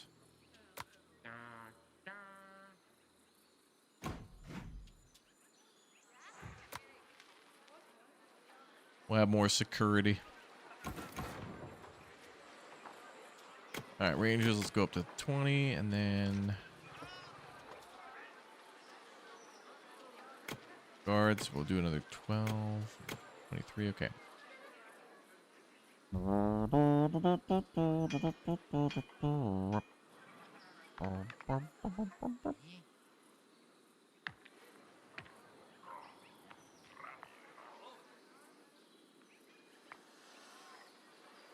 The womp womp language, like adults speaking Charlie Brown.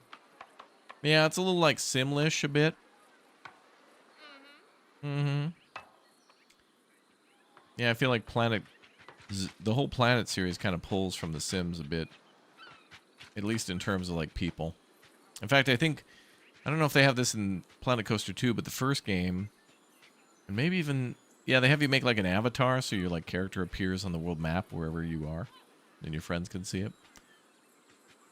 I wanna play more Planet Coaster 2. They've added a lot to that game. Great thing is it was kind of a little. There was a few things missing when it first dropped, but there was a lot of cool stuff there. But like the first game stuff was missing, and then they added security and whatnot later. And now that it's like I think over a year old or close to it.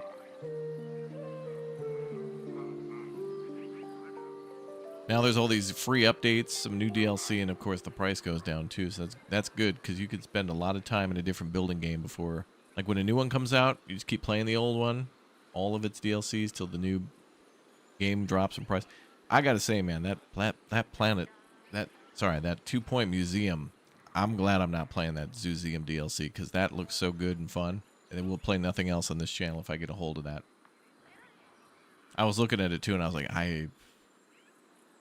But I knew I wanted to cover all the other Game Awards stuff, and Game Awards were fun to cover. That was really fun.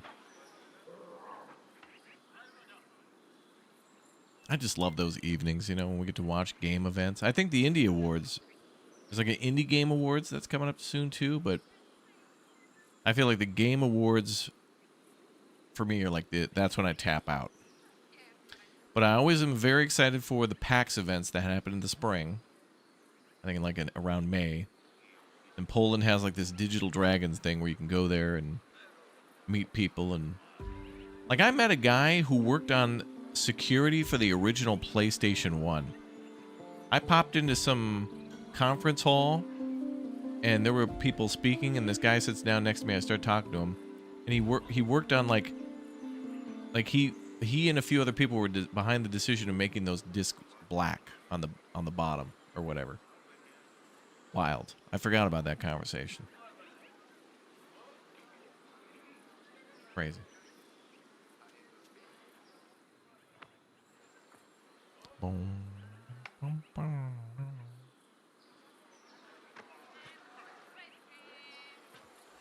How the market's doing now?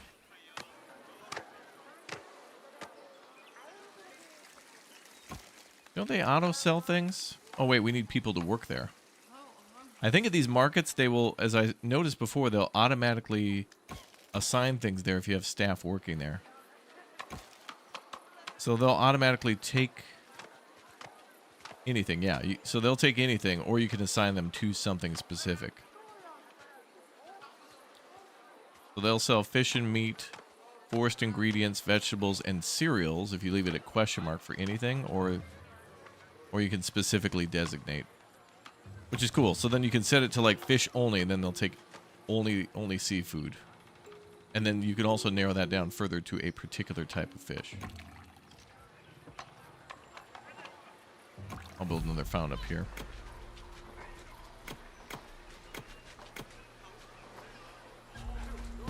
Kind of nice.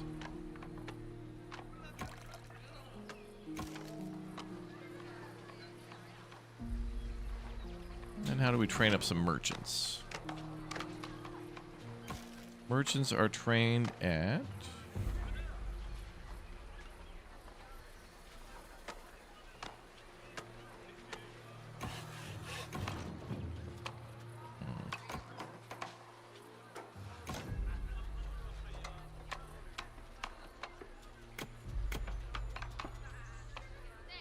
What do I have for guilds? It's got to be one of these. 6 fishers are being trained.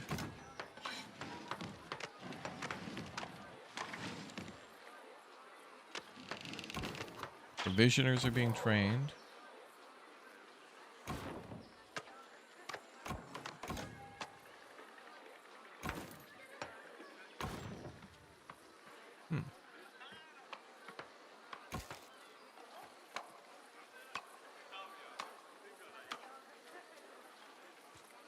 Maybe carriers deliver there and then someone shows up.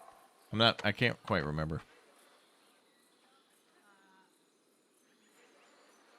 Do you think Expedition 33 will win all the indie game awards too? I mean, probably the ones it's nominated for, yeah.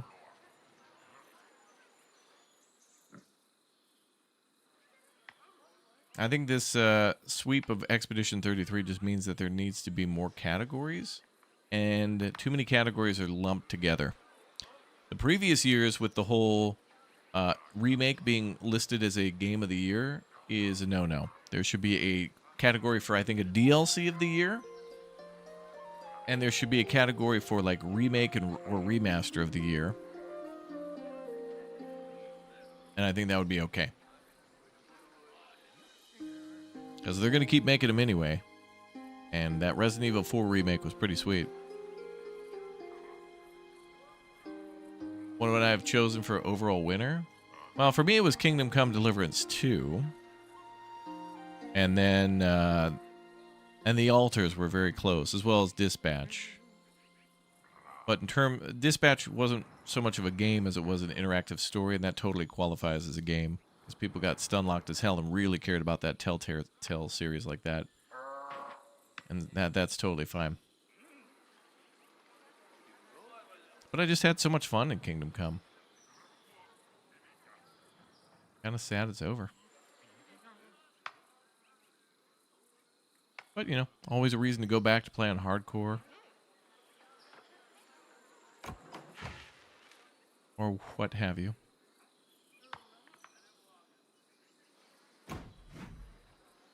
Okay, 25 out of 25, 25 out of 25, 16 out of 25. All right, we're getting more troops there.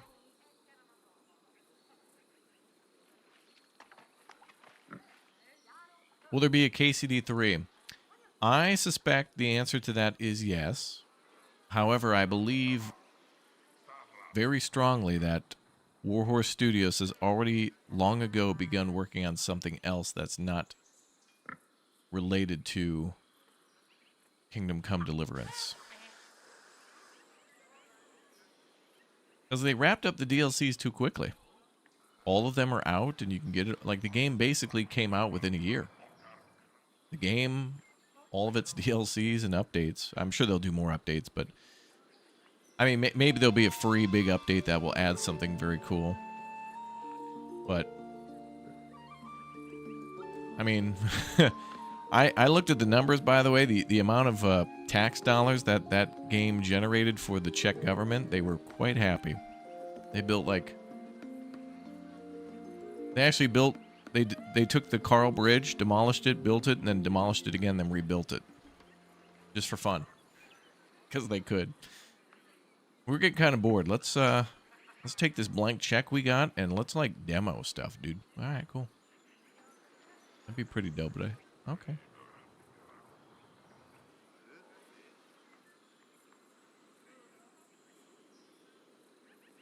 Poland's the same way. All those Witchers and Cyberpunks, these people building crazy amount of roads. Although I will say that A1 or whatever it is that goes south in the Czech Republic, that is that's like off-roading, road warrior territory. I don't know how they got away with that road in the south. That's brutal. Someone needs to update that Euro truck. If there's that road that goes from southern Poland down into the Czech Republic, they got to update that thing. It's got to be 45 degree up, 45 degree down. No other way. Don't forget the clock too. Oh, in KCD or in the Czech Republic, because they have there are quite a few astronomical clocks there. All right, are we ready to launch an attack? 17. I don't see more numbers coming in.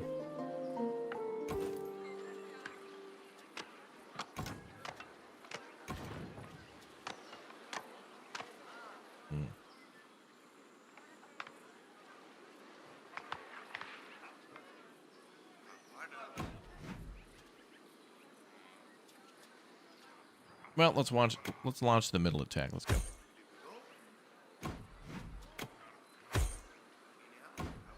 These guys are only going to keep reinforcing if we wait.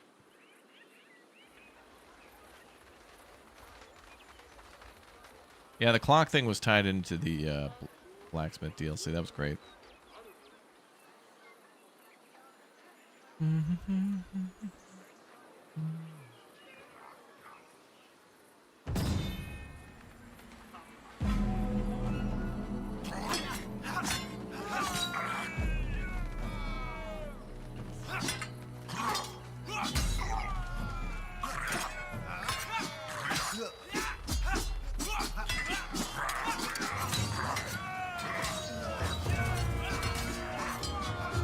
Get 'em, boys.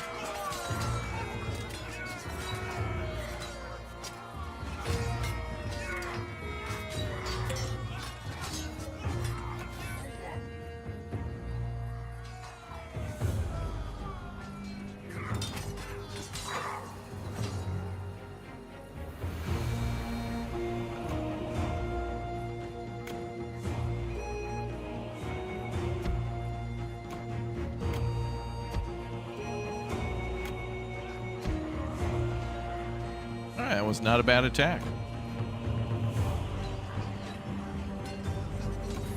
Enemy's down to 3 troops.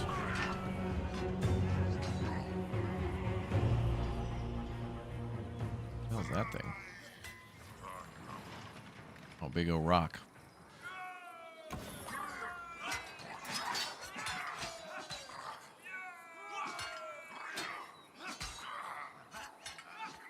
I think we may have cleared out the whole enemy.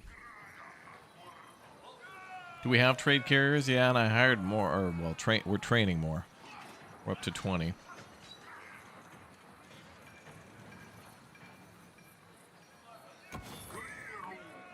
Two more enemies need to die, and then we've taken this. You know, the good news is about, okay, so I think next year I'm going to be very happy to do like a replay through of like Ace Combat 7 and also play the DLC for that for the first time. I haven't done that. And then also play Project Wingman in like anticipation of the other one. Ace Combat 8 Wings of Thieves.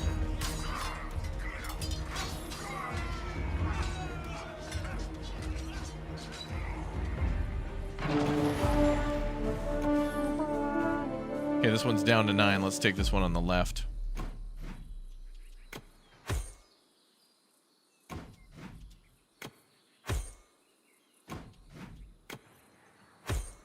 Go up there. And then this one still has 22.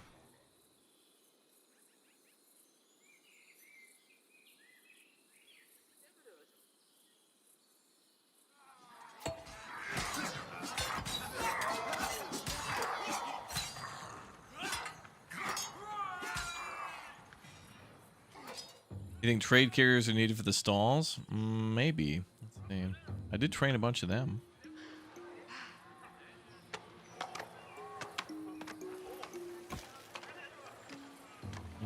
It just says regular carriers deliver meal ingredients. And we might have a lack of food. Like, I think a lot of it's just going towards the provisioner.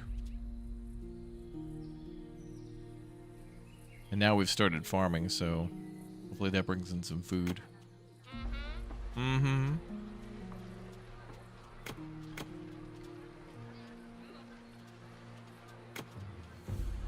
We'll put down some more hunting lodges. Bring in more of that juicy meat.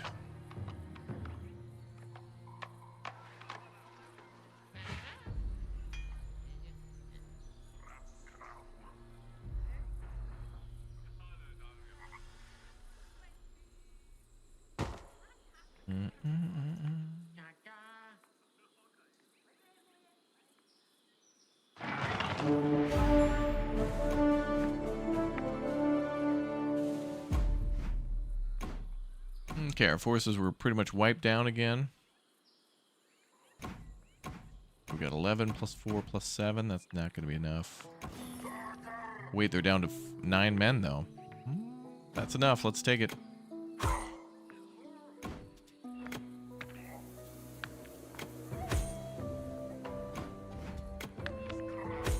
Finish him off. What's up, Alpha Omega? Have I seen the Apocalypse Truck Simulator game? Yes. I think Nicholas told me about that one.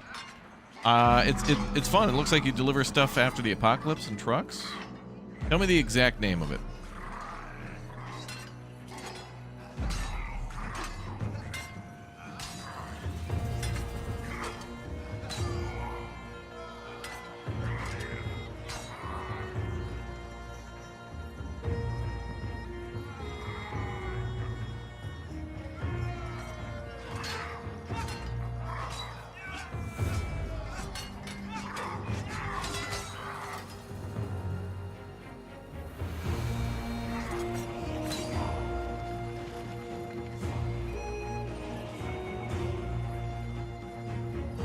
Man, we're gonna get him. We're gonna get him.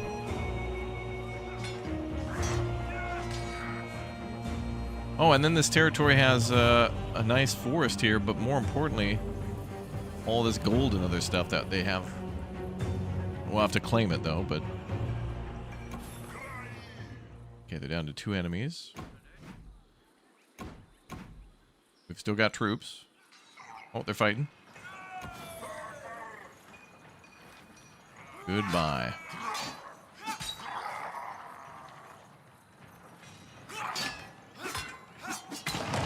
Nice. Full clear on enemy camps there. All right, awesome. Let's send in our scout and see if we can go up here. Let's see what's up there. We'll build up our armies again and go west. So these all are pretty much packing like almost 30 troops and stuff. Damn. We still have 1, 2, 3, 4, 5 to get at the moment.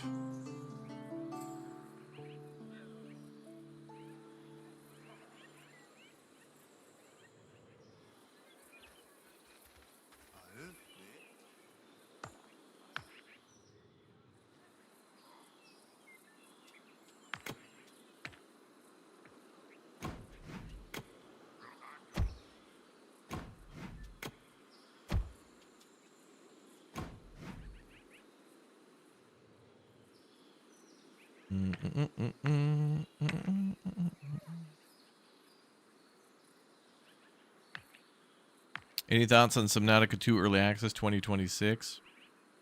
Well, it's a damn shame what's going on with the publishers. Just continuously keep getting in the way of greatness. Corporate greed from that publisher, I think, is hindering that game. And I haven't really heard too many new updates from that one. There could be something over here. Oh no. Did I hear rah, rah, rah?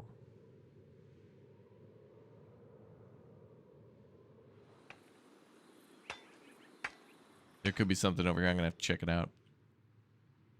But anyway, you know how I stand on that. I think it's just ridiculous. There's the creative, there's the people who create, and then the ones who exploit and, like, you know, can milk a rock. It's just like, dude, you know.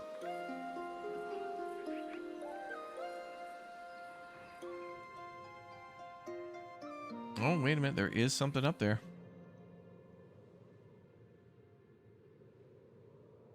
Oh, that could be a bandit camp, though. Nope, that's another damn enemy camp. That's the 5th one. There's 4 here and then 1 up there. Or more. Yep, there they are. Damn it.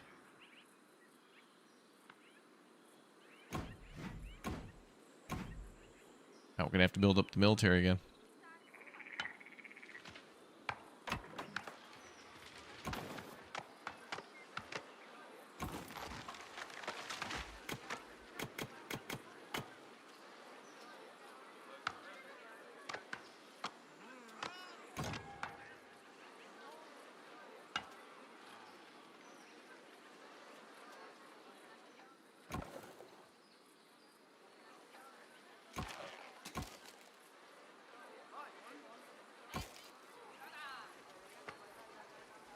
Let's see if I assign something specific. Let's say L route here.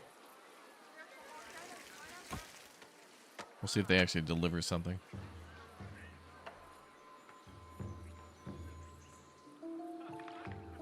Yeah, that new Fable has been like rumored for a million years. Well, I mean, trailers and stuff.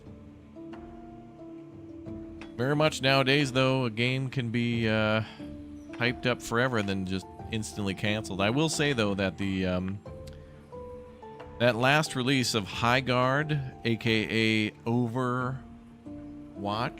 High Guard Overwatch. I don't want this to be the case, but it's dead on arrival, I believe. It's going to be, it will be referenced as a Concord 2, and even if it succeeds and pulls through sales and whatnot, people are not going to be very kind to that game. It's not welcome. It's not welcome around these parts. And it's not even that it's wanted or not wanted. Well, it's not that it's not welcome. It's just not wanted. I really don't see a lot of demand for people wanting more. Do we need more? I'm not hearing this. I'm not hearing. Do we need more Concords? We need more Overwatches. We need more Apex. We need more. We need more. You know, fast-paced, tactical, team-based. You know, 3v3 team shooter. Do we need more Fortnite? We need more battle pass. We need more. You know, battle royale. It's like, I think people are good now. Like, they got their fill on that. You know, they got what they wanted from that, and they're good now. It was fun, but they're on to other things now. And to save that one for the last is like the big mega ultra reveal. Is just like, what? Should have been KCD3 announced or something. Actually, that would have been a little too early, I think.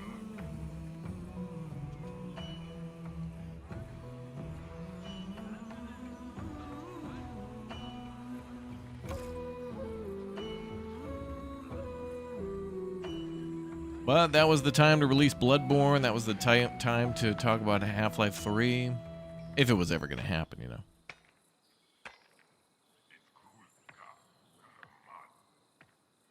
Your bombed Anthem is going offline next month. Could have been so great. Yeah. I am happy to see Arc Raiders and Helldivers and those types of games doing pretty well. And they're pretty fun.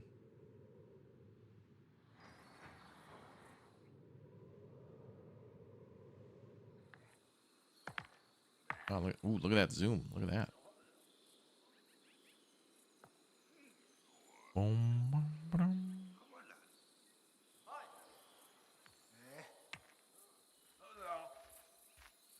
Oh, nice. We're going to grab that stuff. Carriers are about to be real busy.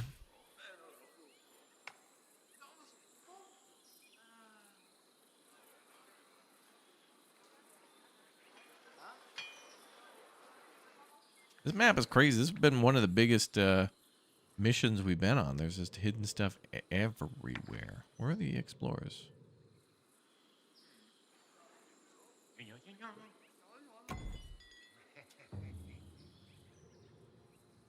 At the water, maybe?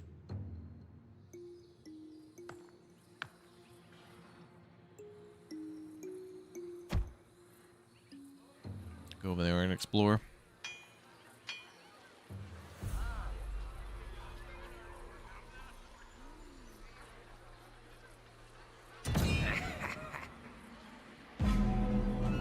I think the studios are gun shy about game announcements because they want to strike deals for next console generation instead of making titles for this gen.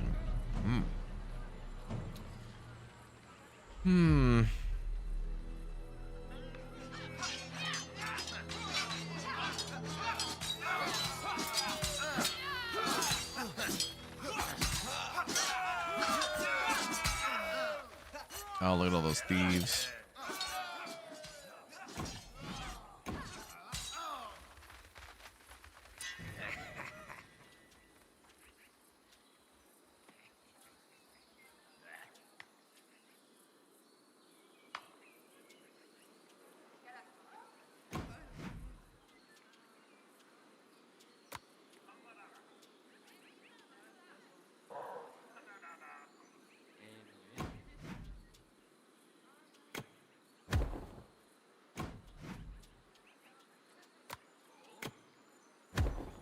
Glad we got him in like a little thing there.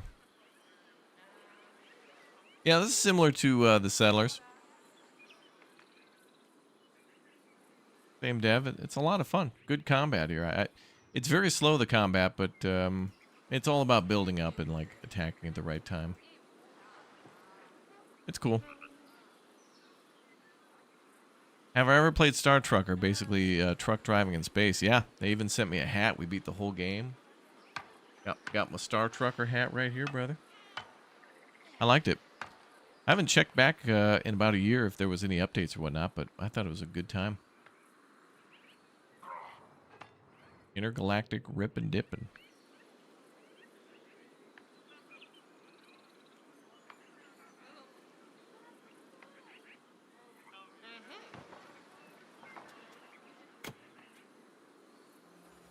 Oh, damn, we killed a crazy amount of people.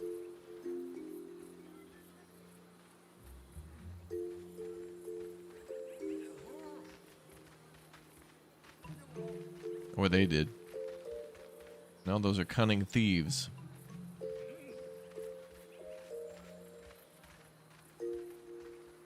I killed a lot of thieves.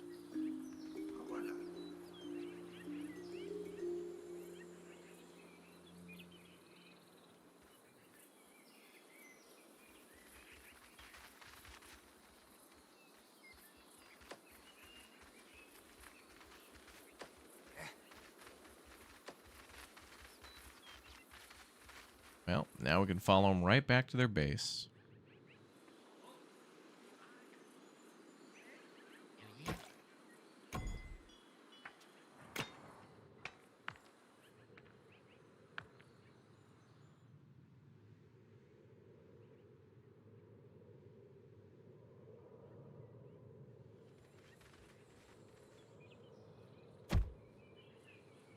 They got a base back there somewhere.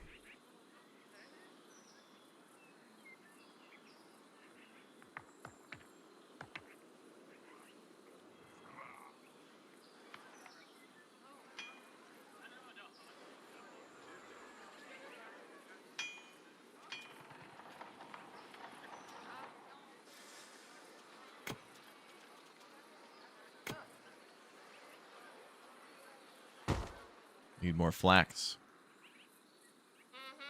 Mm-hmm.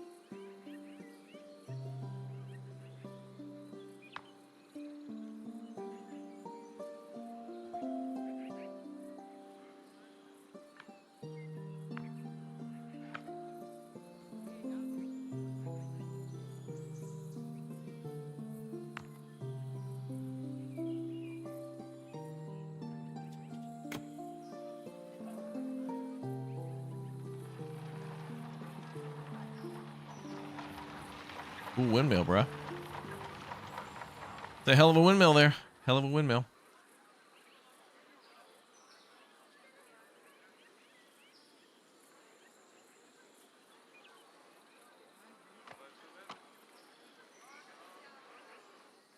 Mm-hmm.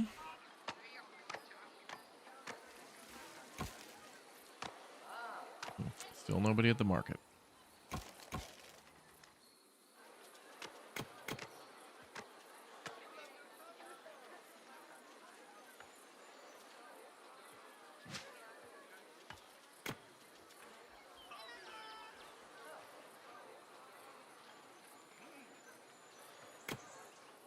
Wow, a residence.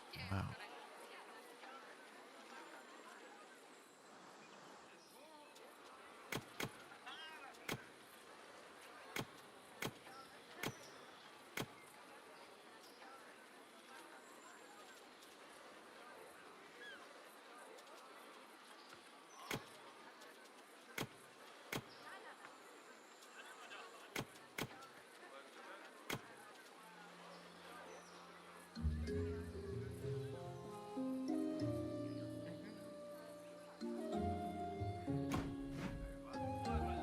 Seven, 8, and 3. Not great. Last camp's probably gonna have another 25.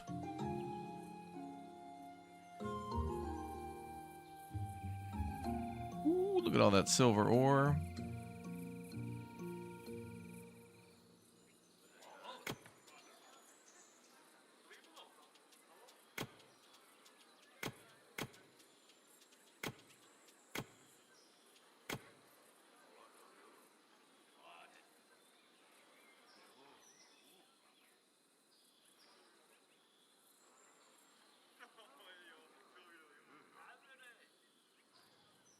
Mm-hmm. Mm-hmm.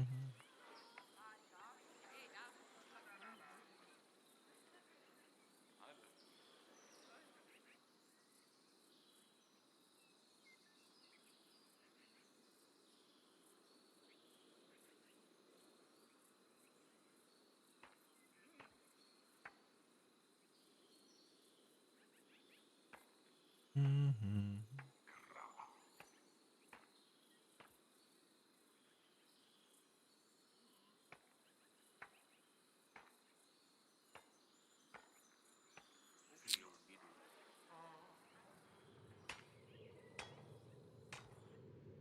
I hope this is one camp up there. Could be 2, maybe 10.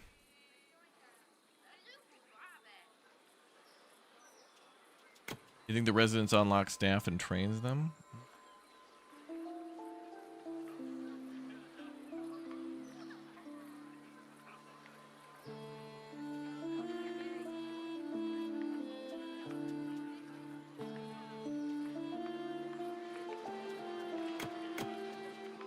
I'm still not sure how to get these people to deliver to the markets. We had them work before, but it must be some other guild that we don't have access to.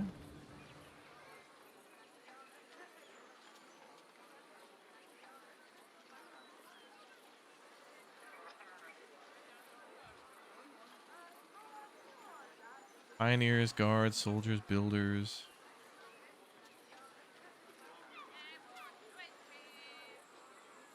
Pathfinders, trade carriers. Trade goods between factions across borders.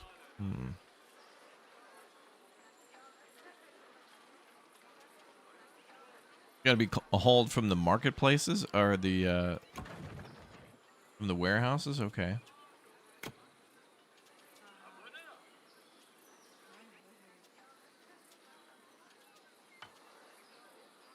Oh, we have to assign these. Okay. Or is this anything? Undefined depot.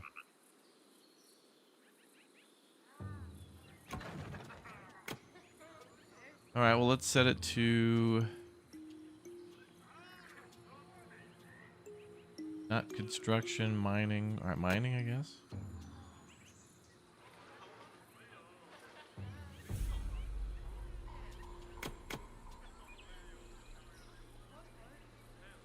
Owns wood and copper.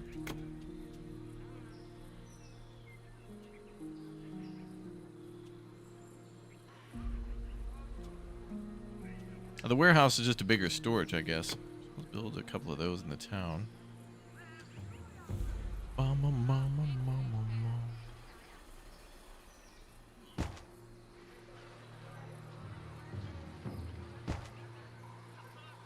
Yeah, we're training a lot of people for the military, so there's not as many carriers. And we got to keep pushing that before those people come back.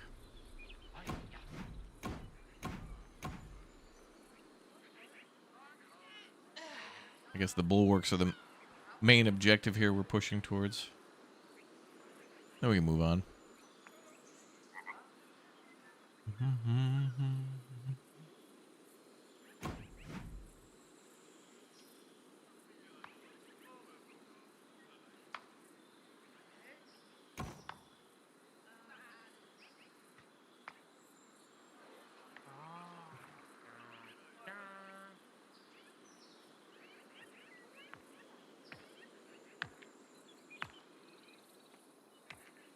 Oh, expanding out there to get some coal.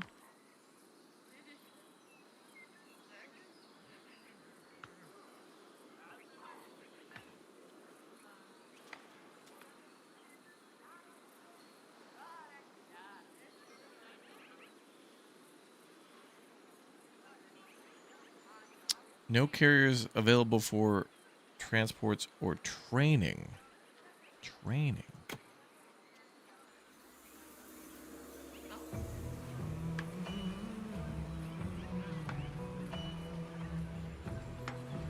I guess that's what we need too, is more newborns. Get those numbers up. Oh, we've explored 77% of the map.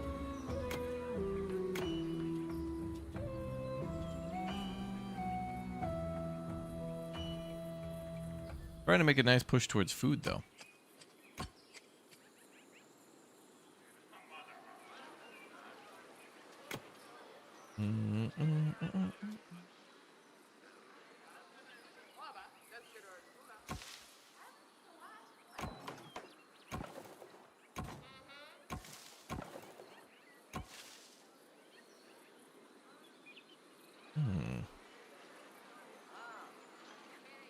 Coming down that we're pushing everybody into the military. But anybody and everybody who gets freed is going straight there.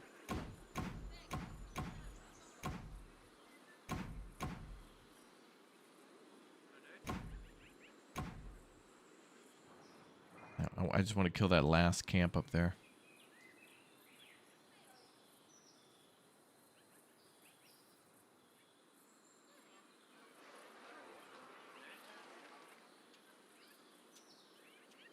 What we could do is just sit on ×5 for a while.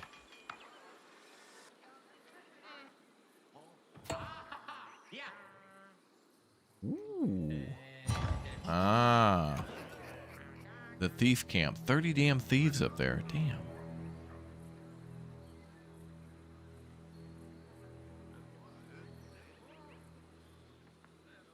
We have an opening of... like, we don't have anybody homeless.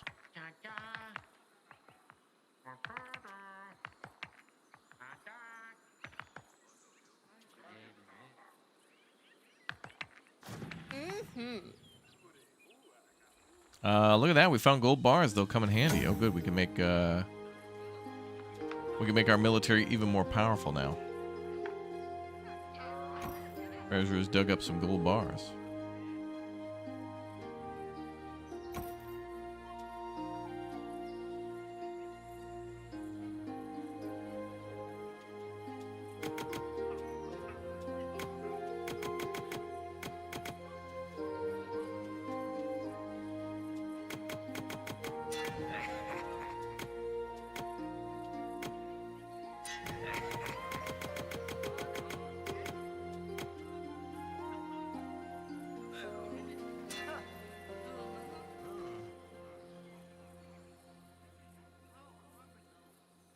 These will have to come back this way.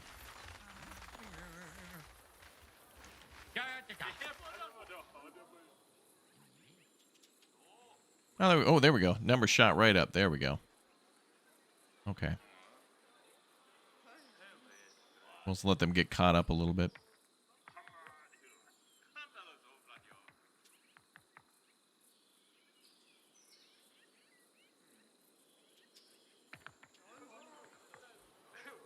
Number could bounce around a little bit, but nice to see those rookie numbers going up. Lines got to go up, guys, for the shareholder.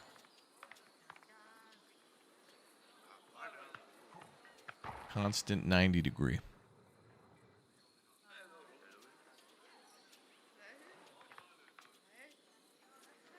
We got plenty of deer and herring, and I know we have trout, too.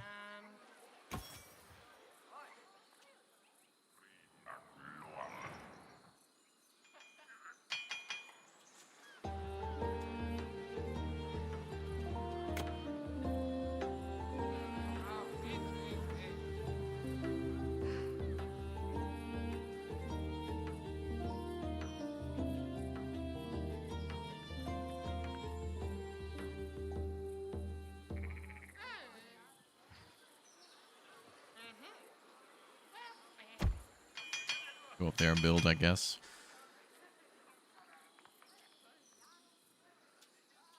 Number down. Sad.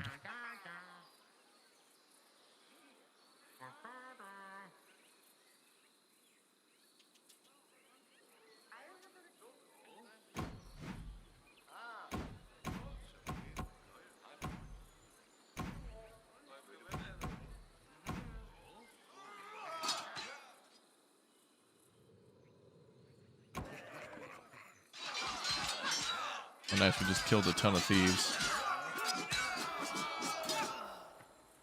Okay, we just cut the thieves down to 12. All right, let's deal with them so they stop stealing our stuff. Head out over there.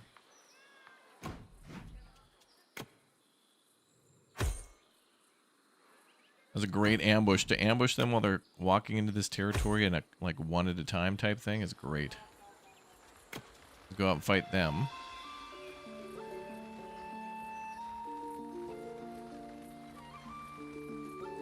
Hopefully that's the last damn thief camp.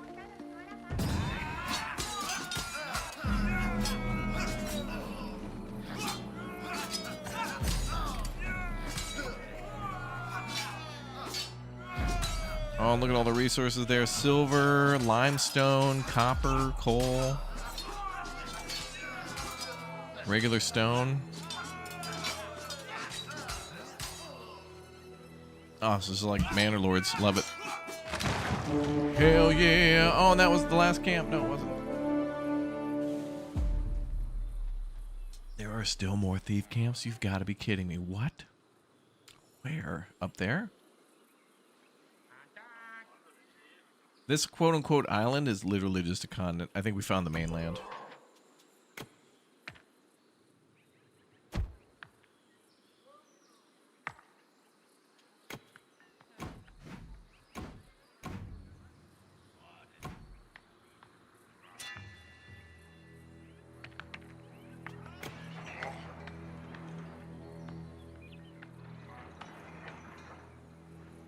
Yep, of course, we destroyed an enemy camp, so thus they built a new one. Mm-hmm. Yep.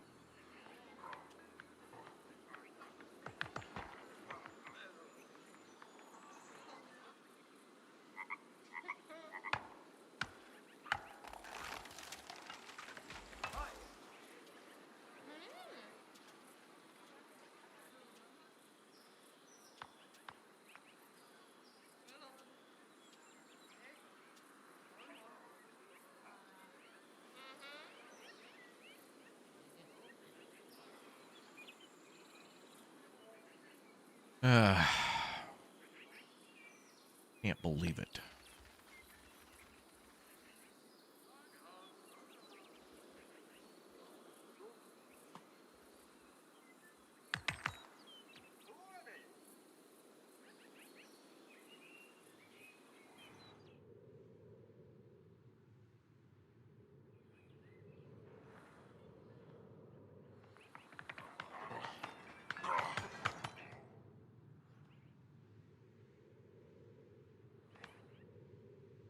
Definitely see their camp there.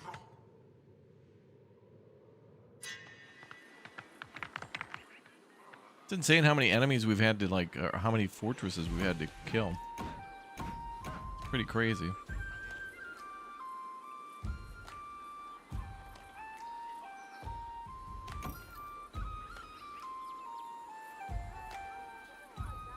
Waiting for material. Output storage full. Wait, these both were mints the whole time? Wait, we have a treasury. Where the hell's the treasury?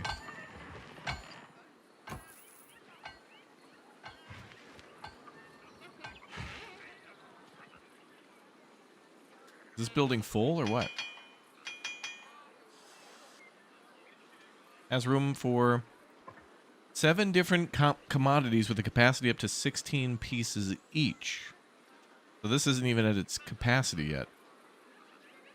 Silver coins, copper coins, silver coins. So each of these could be maxed out at 16. We just need more carriers to come over and start making more, smelting more silver. I think I just got to wait for a while and not build anything and just wait for these numbers to catch up.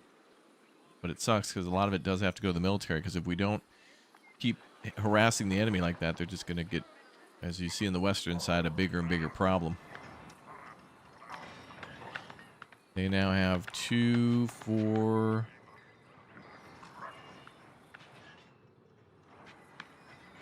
2, 4... 6 over there. Every time I've destroyed one, they're just like, hey, we're going to regroup over here.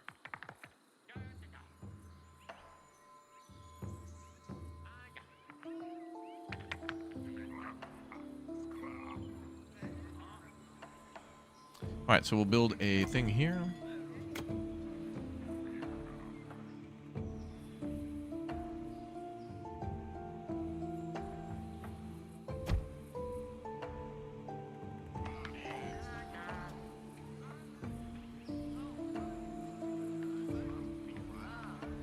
Comfort meals consumed per week, 1.4.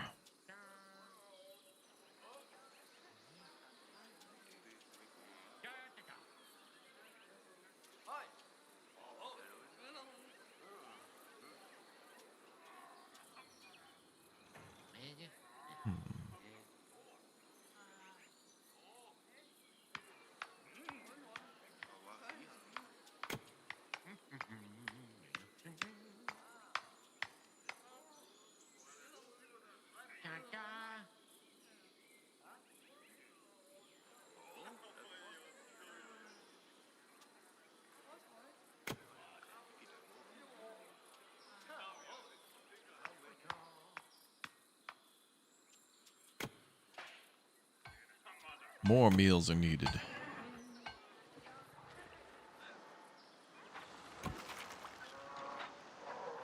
We had people being trained on fishing, but they're not here either. Yeah, we got to get the military is pulling like the whole population.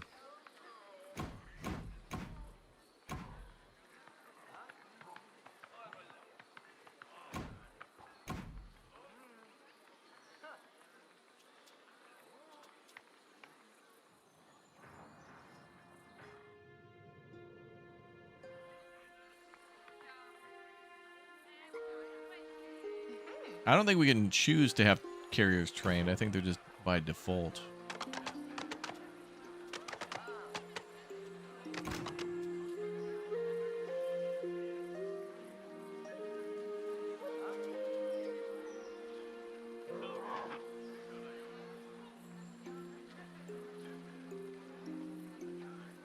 We're training a ton of people for the quarries and stuff too. We just had to get a lot done all at once. I think the best thing to do is just kind of let it. It's going to have to be a Ronco method. Just set it and forget it. Let people, the people who slowly are born, once the military's done, are going to go into other jobs that we need to make more stuff.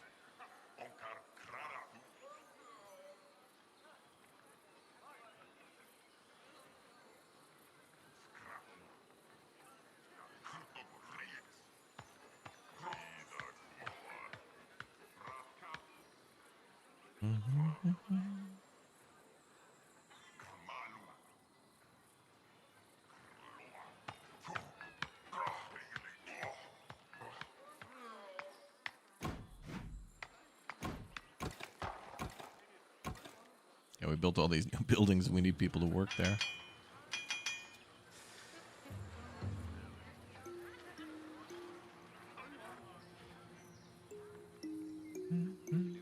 Also, we need to kill the scav boss. I wonder if killing the boss would, I wonder if he's up there in the hill. Seems like a good spot for the boss to be. Final fortress.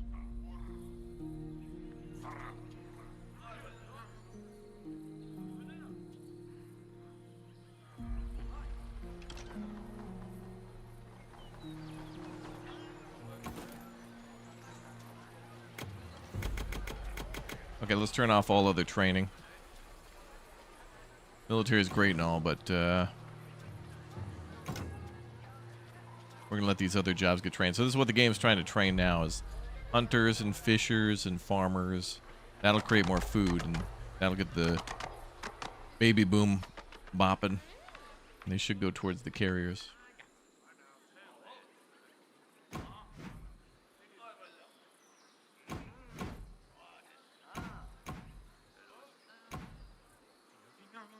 There's obviously still rangers around here. I mean, thieves around here somewhere.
And all that free real estate sitting there too, boys. That might be the thing to save us too, is getting the military power up. Then we won't need the numbers.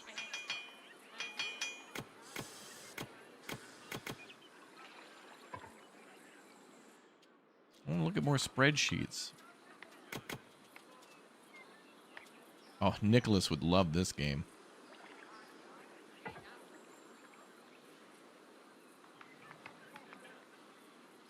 Are we using foam yet? We're going to be using foam in our next stream. We're going to jump back into Firefighting Simulator Ignite and see two of the DLCs, from one from October and one from, I think, a couple days ago. Been a while since we played that one. Hopefully, the flame broiler herself will be there. If not, maybe Nicholas will join. I don't know.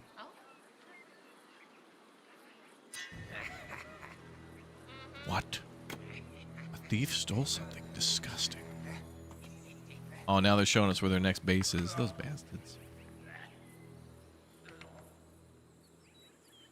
They're stealing all that stuff. Bro, the thieves are just building their bases next to the... Oh, I can't... This map is wild. I've lost track of the number of camps that we've destroyed. They don't even have a camp there. They're just moving over to a pile near there. That's BS. We've destroyed 5 camps so far. Is that the 6th one?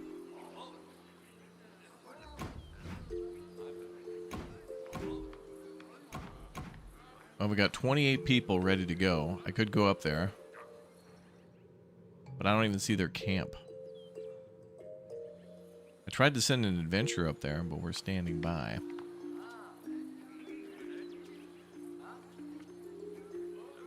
Population is 380. We're supposed to be getting a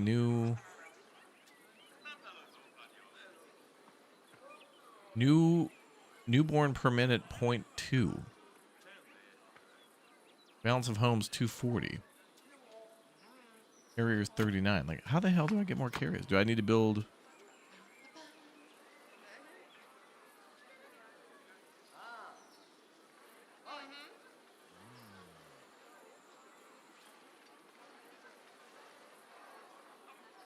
All right, what if I build the residence? I don't know.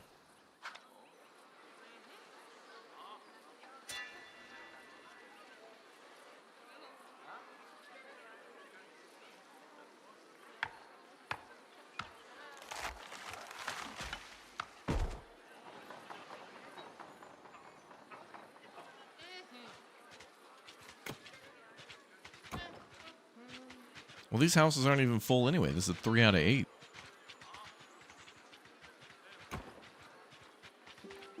We don't have a lack of housing.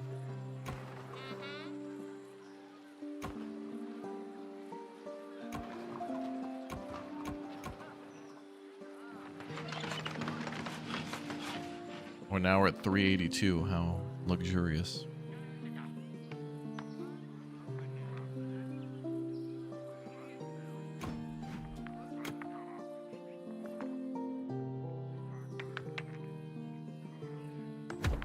I'm gonna patrol over there and monitor for thieves.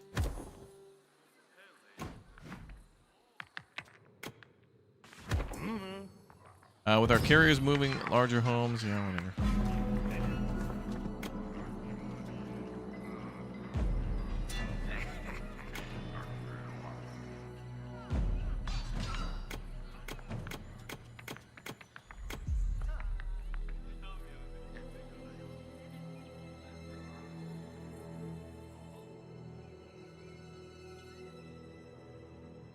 Yeah, monitoring for more thieves. Oh my god. Oh, our next goal is to have 500 carriers. We have 39. Build a tavern, build 5 tavern tables, have 4 market fountains and 6 stalls. Oh my god.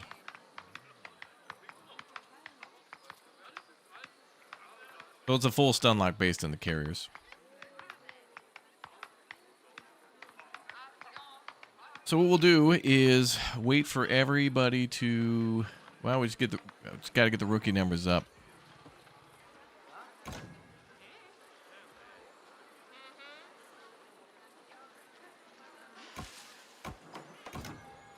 Is there any way in this game, chat, to get anybody who's assigned to a job, like a builder or a pathfinder or whatever, is there a way we can get them to change jobs back to just a basic carrier? Like, we've got 20 pathfinders sitting here.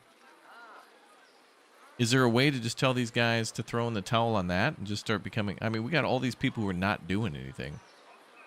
Like, builders at this point, I can cut that down to maybe 20. Pathfinders, we could get them down to 0. That'd be another 4. We could have 40 carriers right now.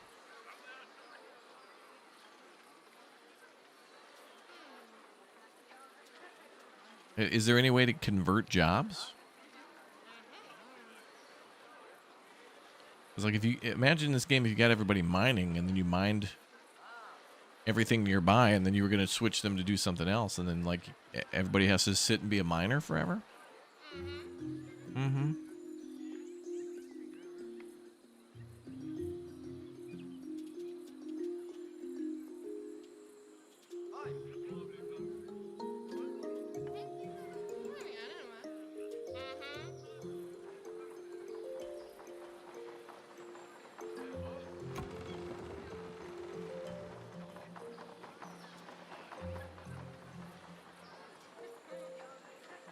Now somehow we're at 38 carriers when we were at 39, but the population went up?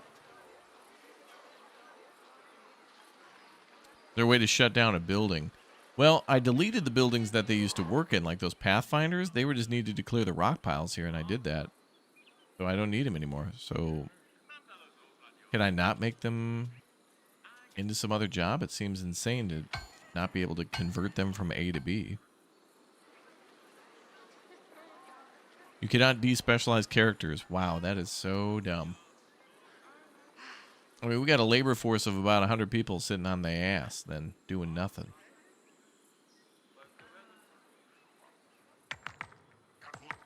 Insanity. I mean, imagine having 100 guards and then like wanting to convert them to soldiers and be like, okay, we're gonna increase your training from this puny spear to training. No, can't do it.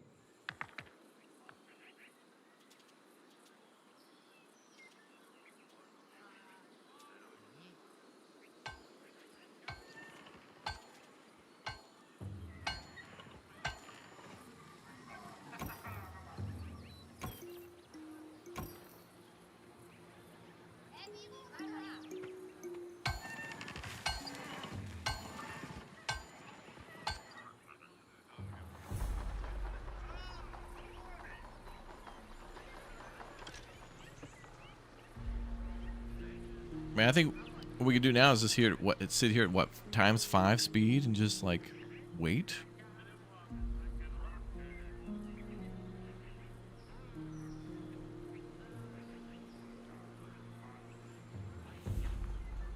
It's insane, man.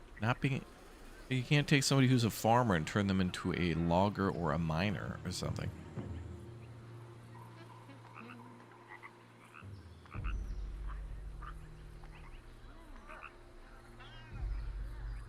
You can use specters to scare units, turning them into carriers when they run away.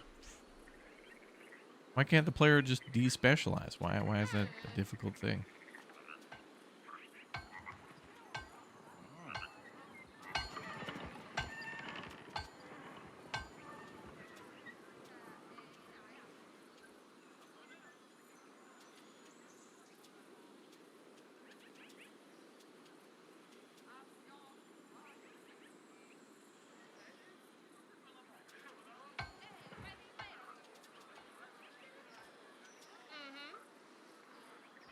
We trade with the neighbors for food.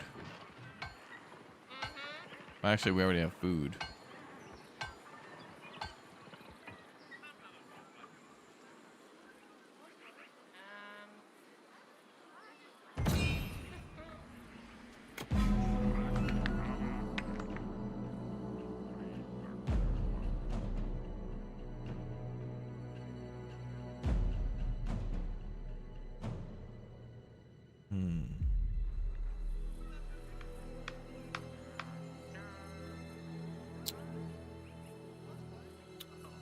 Pause and disable buildings.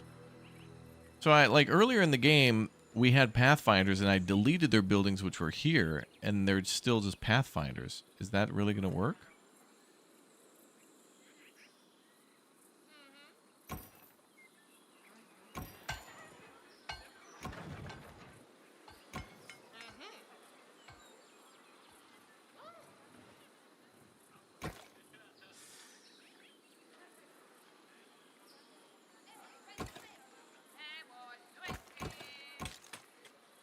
Here's the quarry, 3 out of 3. Okay, the number of people working at the quarry is 69. Nice. Disabling it.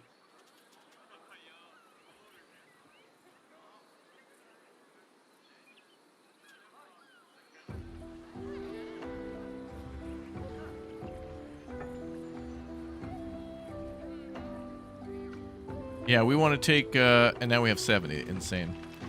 We want to take people who are already specialized and reverse that.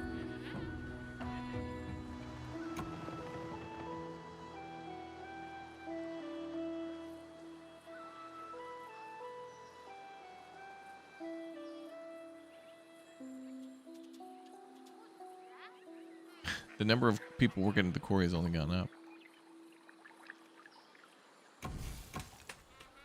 Probably from the other ones we've done. I think disabling the building does not change the employee specialization. We need to change the type of worker.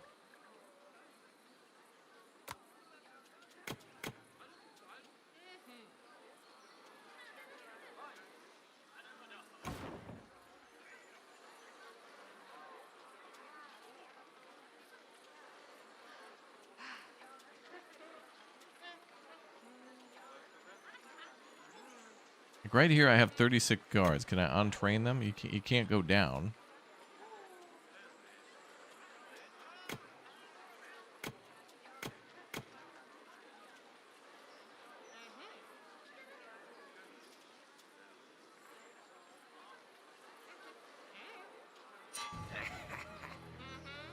There's a green button to play and pause. Well, that's for training, though.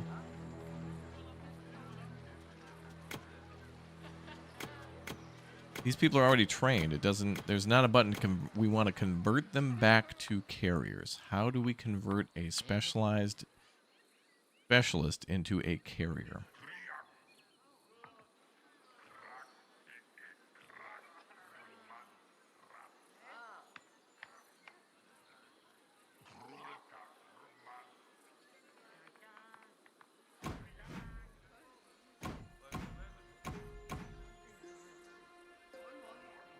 We're losing our military.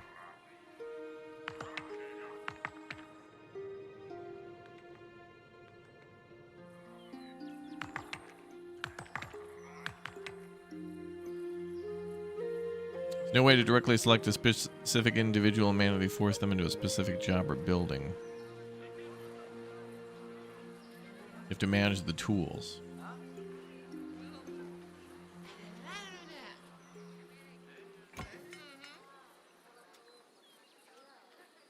Insane.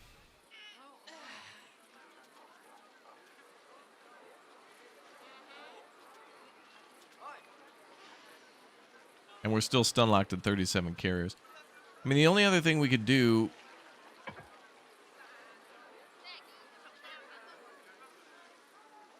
We'd want them to focus only on food-related stuff then, but I don't even know if that's...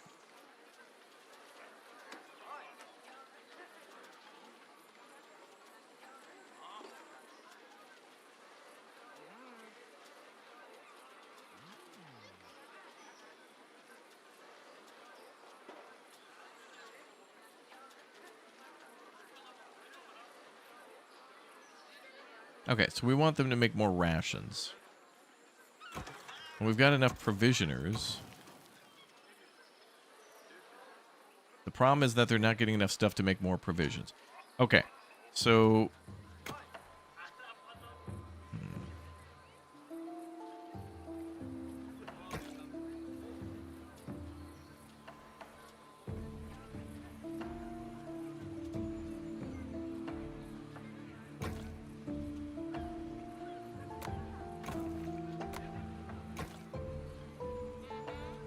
To reduce the carrier's workload, we're just going to have to, like, turn off all these other jobs. It seems like a lot of things are controlled per building and not, like, industry control.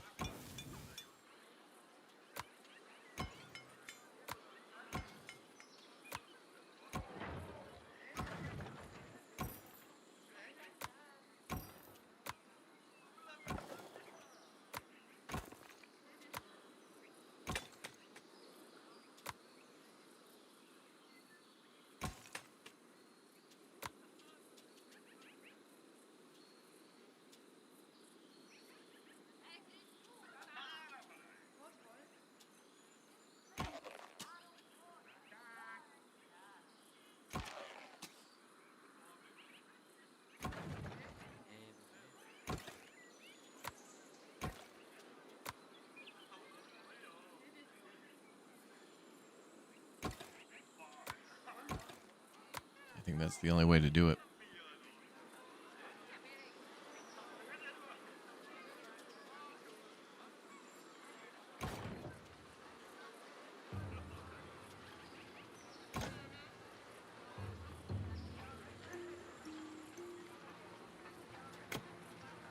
So they're going to train more people to work in food production, and that'll help us to get more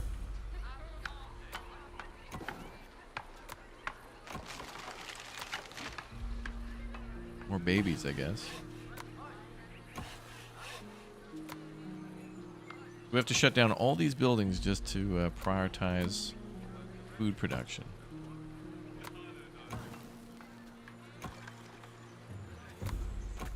Insanity. What you found is you have to pause all production buildings. Seems to be the case. Imagine that, man. Scrolling all around the map just to do that when we could have easily almost doubled the number of carriers we had. Insanity.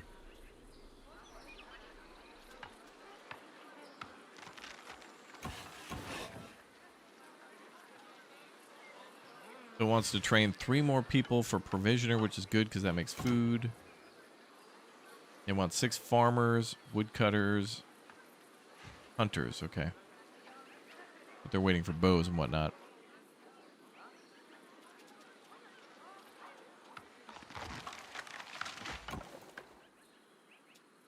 How's the woodcutter?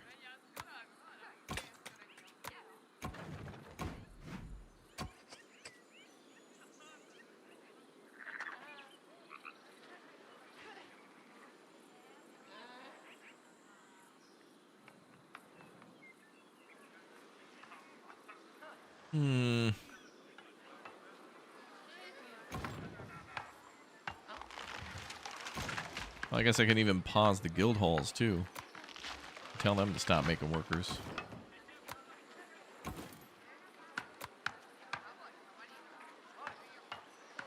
Wait.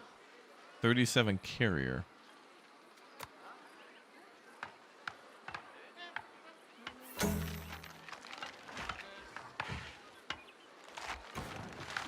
Oh. Okay, so like carriers are an unassigned worker. That's what it is.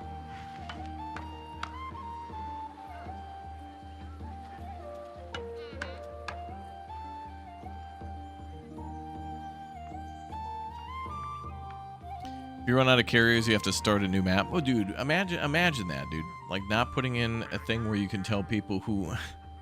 Bro, we had these people called pathfinders. All they had was a hammer to break rocks. That was it. Like, they didn't have to gather the rocks. They didn't have to do nothing. They just swung a hammer. Now there's not a need for that project anymore, and they're completely incapable of taking those 2 hands that used to swing a hammer and pick up a box to then carry... stuff from A to B.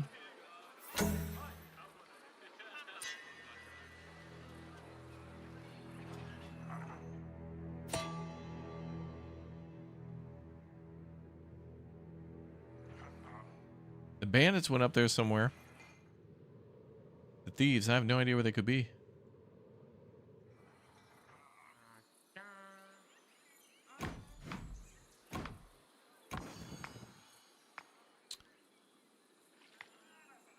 Keep the hall active? Okay. Nah, because then it's going to try to train provisioners and stuff. I don't want that.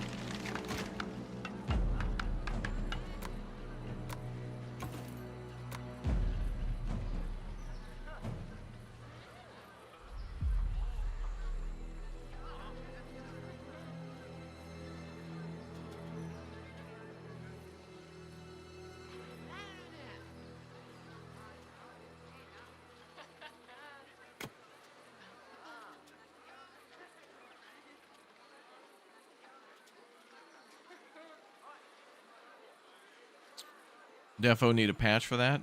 I mean, it just seems wild. Like in any other game, when you assign, woodcutters or bakers or whatever, if you, like in Banished or mini games where it shows like Farthest Frontier, for example, it'll show you every job that there is in the village, and then you can have it auto manage it where it just automatically assigns everybody to the maximum number of jobs. And then if you're missing employees, then you're like, okay, well, I don't need this many miners and loggers. And then you just start cutting down those numbers, and those people become unassigned. Manor Lords has this too, where unassigned families are actually in construction. So if you need more construction people, then you just take people out of the, I don't know, the farms or something like that. You cut down on the farm numbers.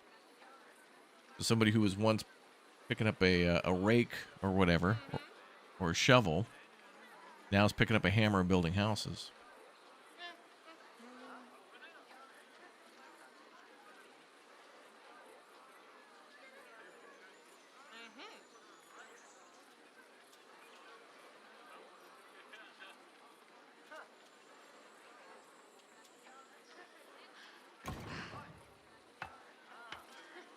High priority.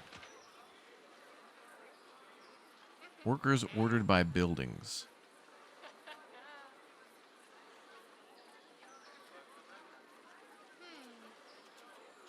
Right now our population is at 366. No babies are being born at all. The only thing we need them to do to make babies is get food.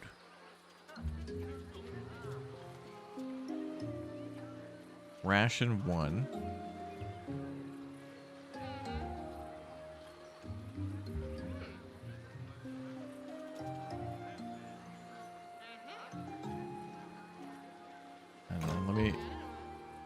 Let me activate one that's making food.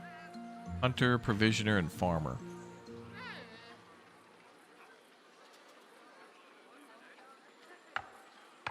It doesn't make sense that like activating or deactivating guild halls would affect anything like food production or distribution, because these are essentially schools training people in different types of trades, or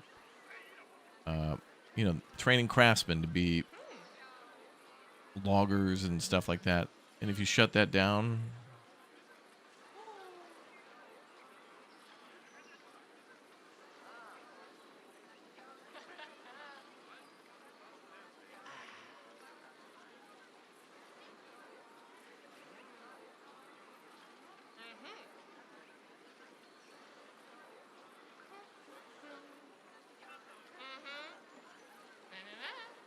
it's a just sterile town now. Everybody's doing sterile. That's it.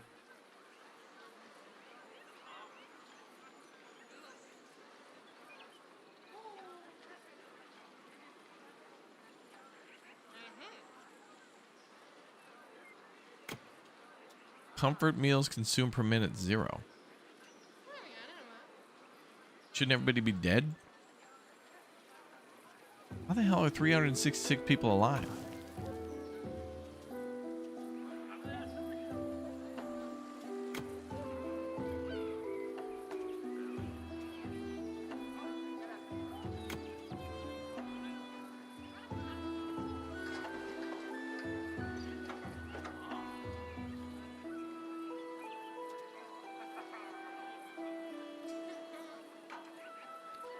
Food production disabled? No, I only disabled like logging camps and stuff. But I still have like fishing huts going. And this has like 16 fish sitting here, so we're waiting for like the... I don't know, the carriers are insanely behind on stuff, so I assume what they're doing is they're probably going to try to get all the stuff that's remaining at some of these buildings, like all the coal and copper mines and stuff like that.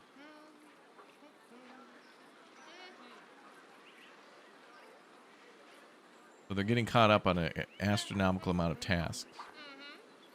You can see where they were busy storing a bunch of stuff.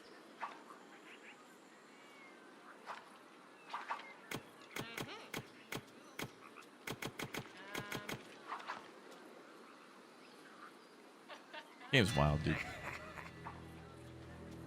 Meanwhile, thieves are able to recruit tens of billions of new thieves every 15 seconds. And then just come through and steal stone. Like, oh no, dude. What am I going to do?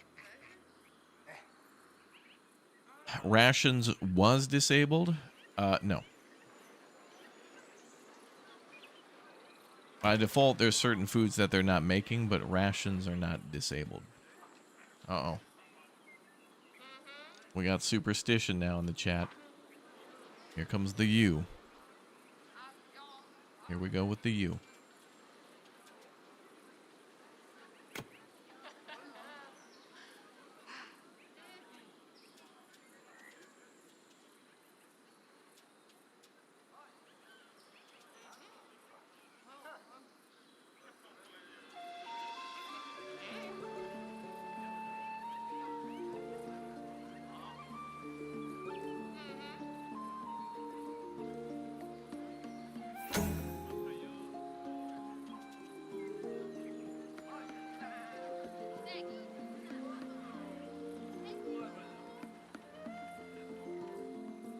No starvation penalty, I guess so.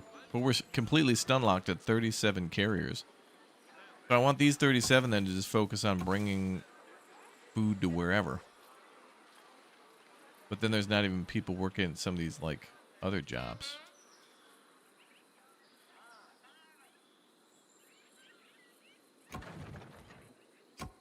It's insane to me that we have a workforce that we just can't reassign. Like, they refuse to learn a new trade. I only pick up boxes. I don't put them down.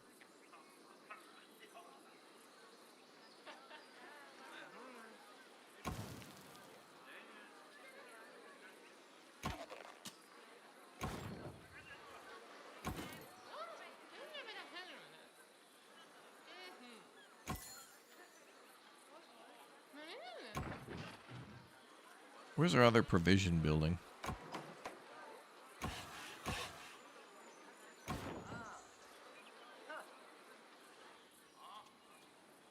We've now lost a carrier.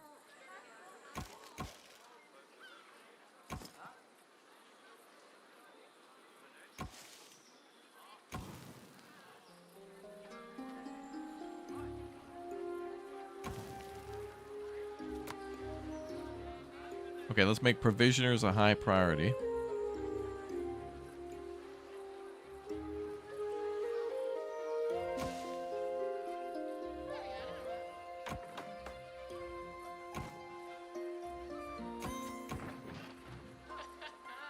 Can I buy food from the neighbors?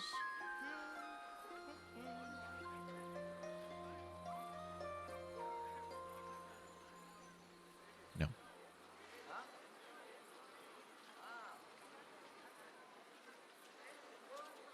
Ooh, oh.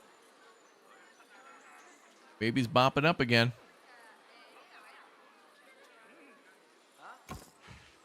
Okay, so let's try to find another provisioner. I think that's it.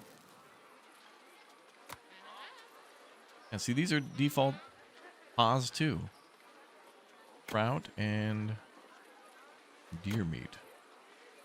But I don't know if our citizens eat provisions.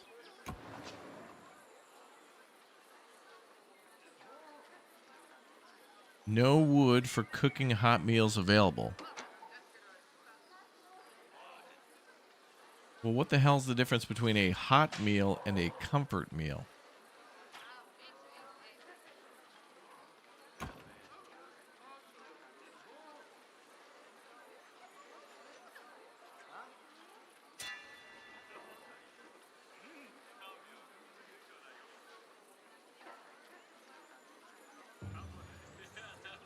Free living space is available, reproducing after fetching a comfort meal ingredient, preparing and eating it. So preparing it implies cooking of some sort.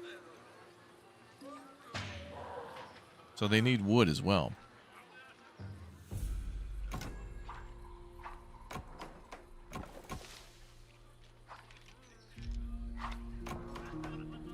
Which, don't we have tons of wood sitting around?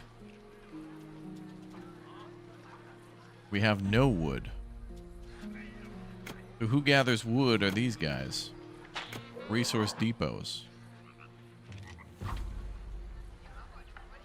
They gather like little sticks that are around.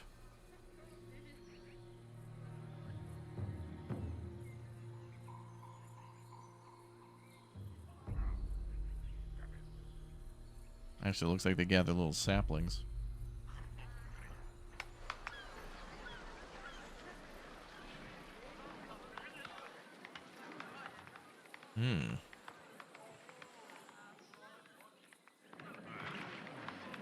Let's see.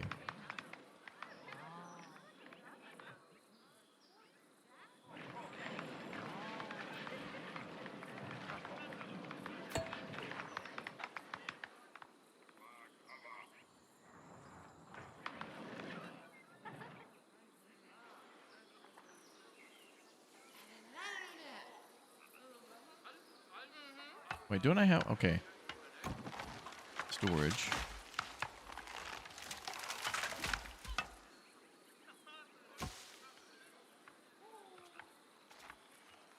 Okay, wait a minute. Forester can... Okay. Forester is important. They can provide wood.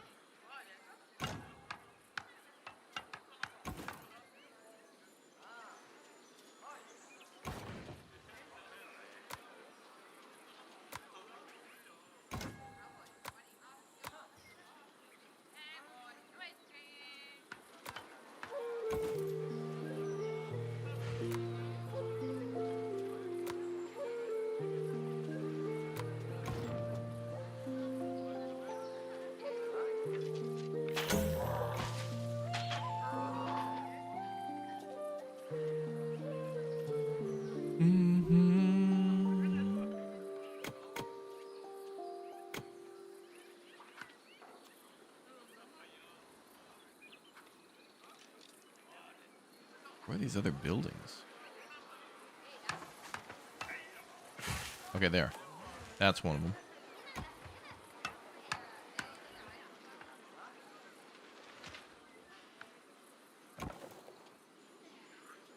Shut down the woodcutter. Wait. Only provide wood.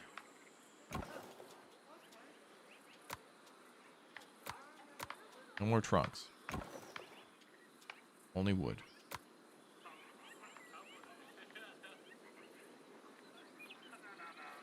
We got to get hot meals so they can do baby making.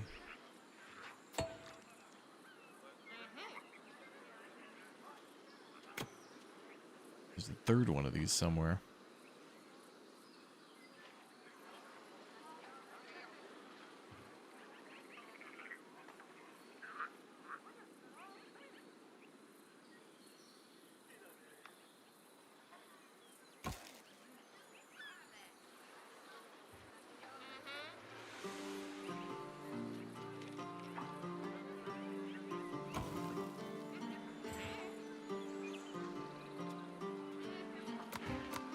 Okay, stop transporting the provisioners. Okay, we gotta get these baby numbers up. We gotta go back to basics.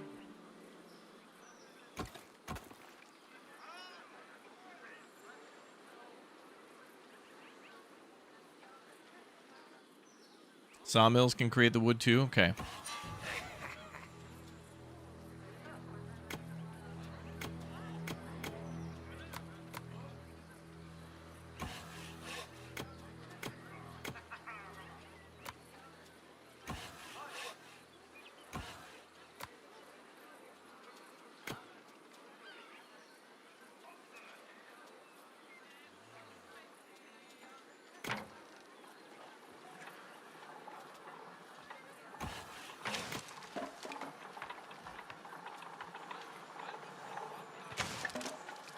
Oh my god, we're up to 37 carriers. Oh my god.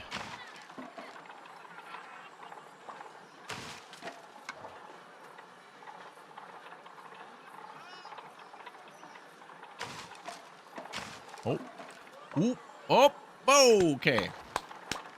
All right.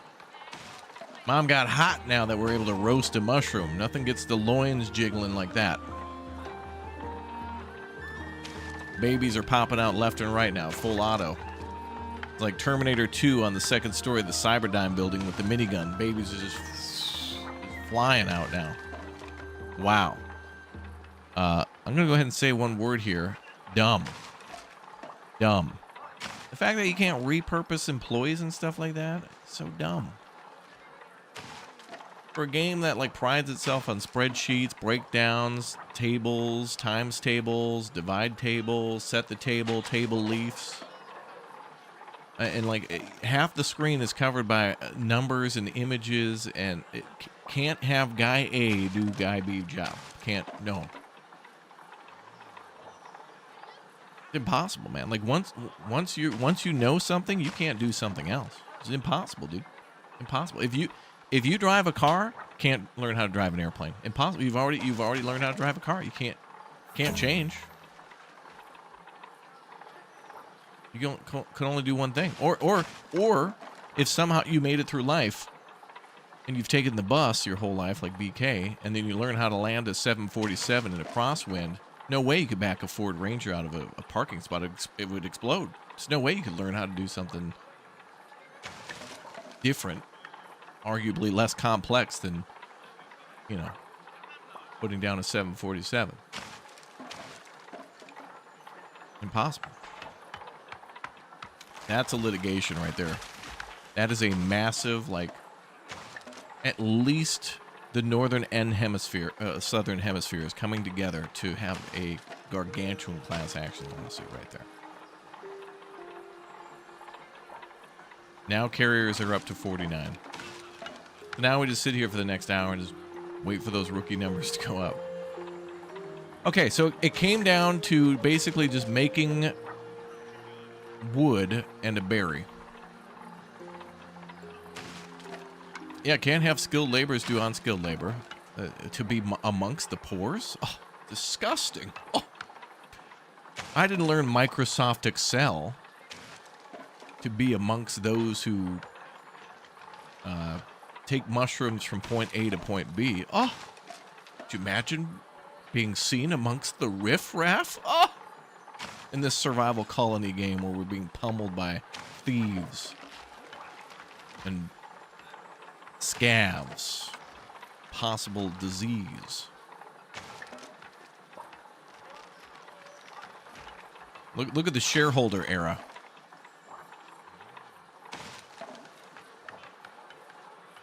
I'm gonna call the instead of calling these baby boomers, these are all babies born during this time period are known as the ROI generation. Look at the return on investment.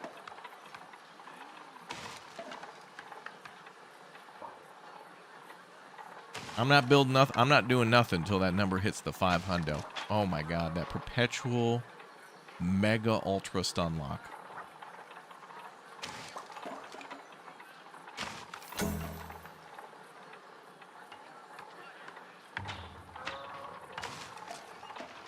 Wow.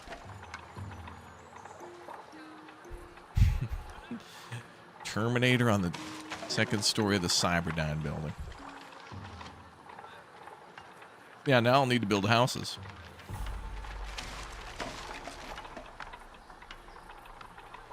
But first, let's get up to max capacity. Oh, number's going down. What happened?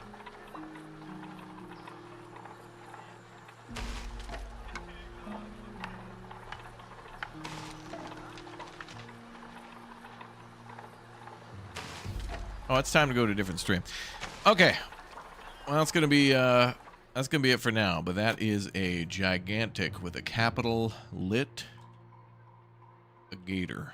That's a litigator right there. Wow. So now that I understand that, and that there's a way to fix that, that's cool and all. But the fact that, like, in this mission, we were forced to make people who are pathfinders to get rid of rock slides, but now those people have like retired and like live off the system. What the hell is this? Like, what the hell is this? That's annoying. I hope that's somehow patched or something. I don't know. Hopefully there's a way around that. It's not that bad, but it's dumb. You know? All right, anyway, we're going to go put out some other fires now in Firefighter Simulator Ignite. Hopefully Emma, Jay, and BK will be there. Anyway, thanks for watching more Pioneers of Pagonia. This game's still cool though. Like, despite that issue, it's just like I just want it to be better. But I do like I like how the combat works in this, and I want to keep playing. And we'll do so next time. All right, I'll see you right now for our next stream starting, let me see here. Oh yeah, right now. All right, see you in a second.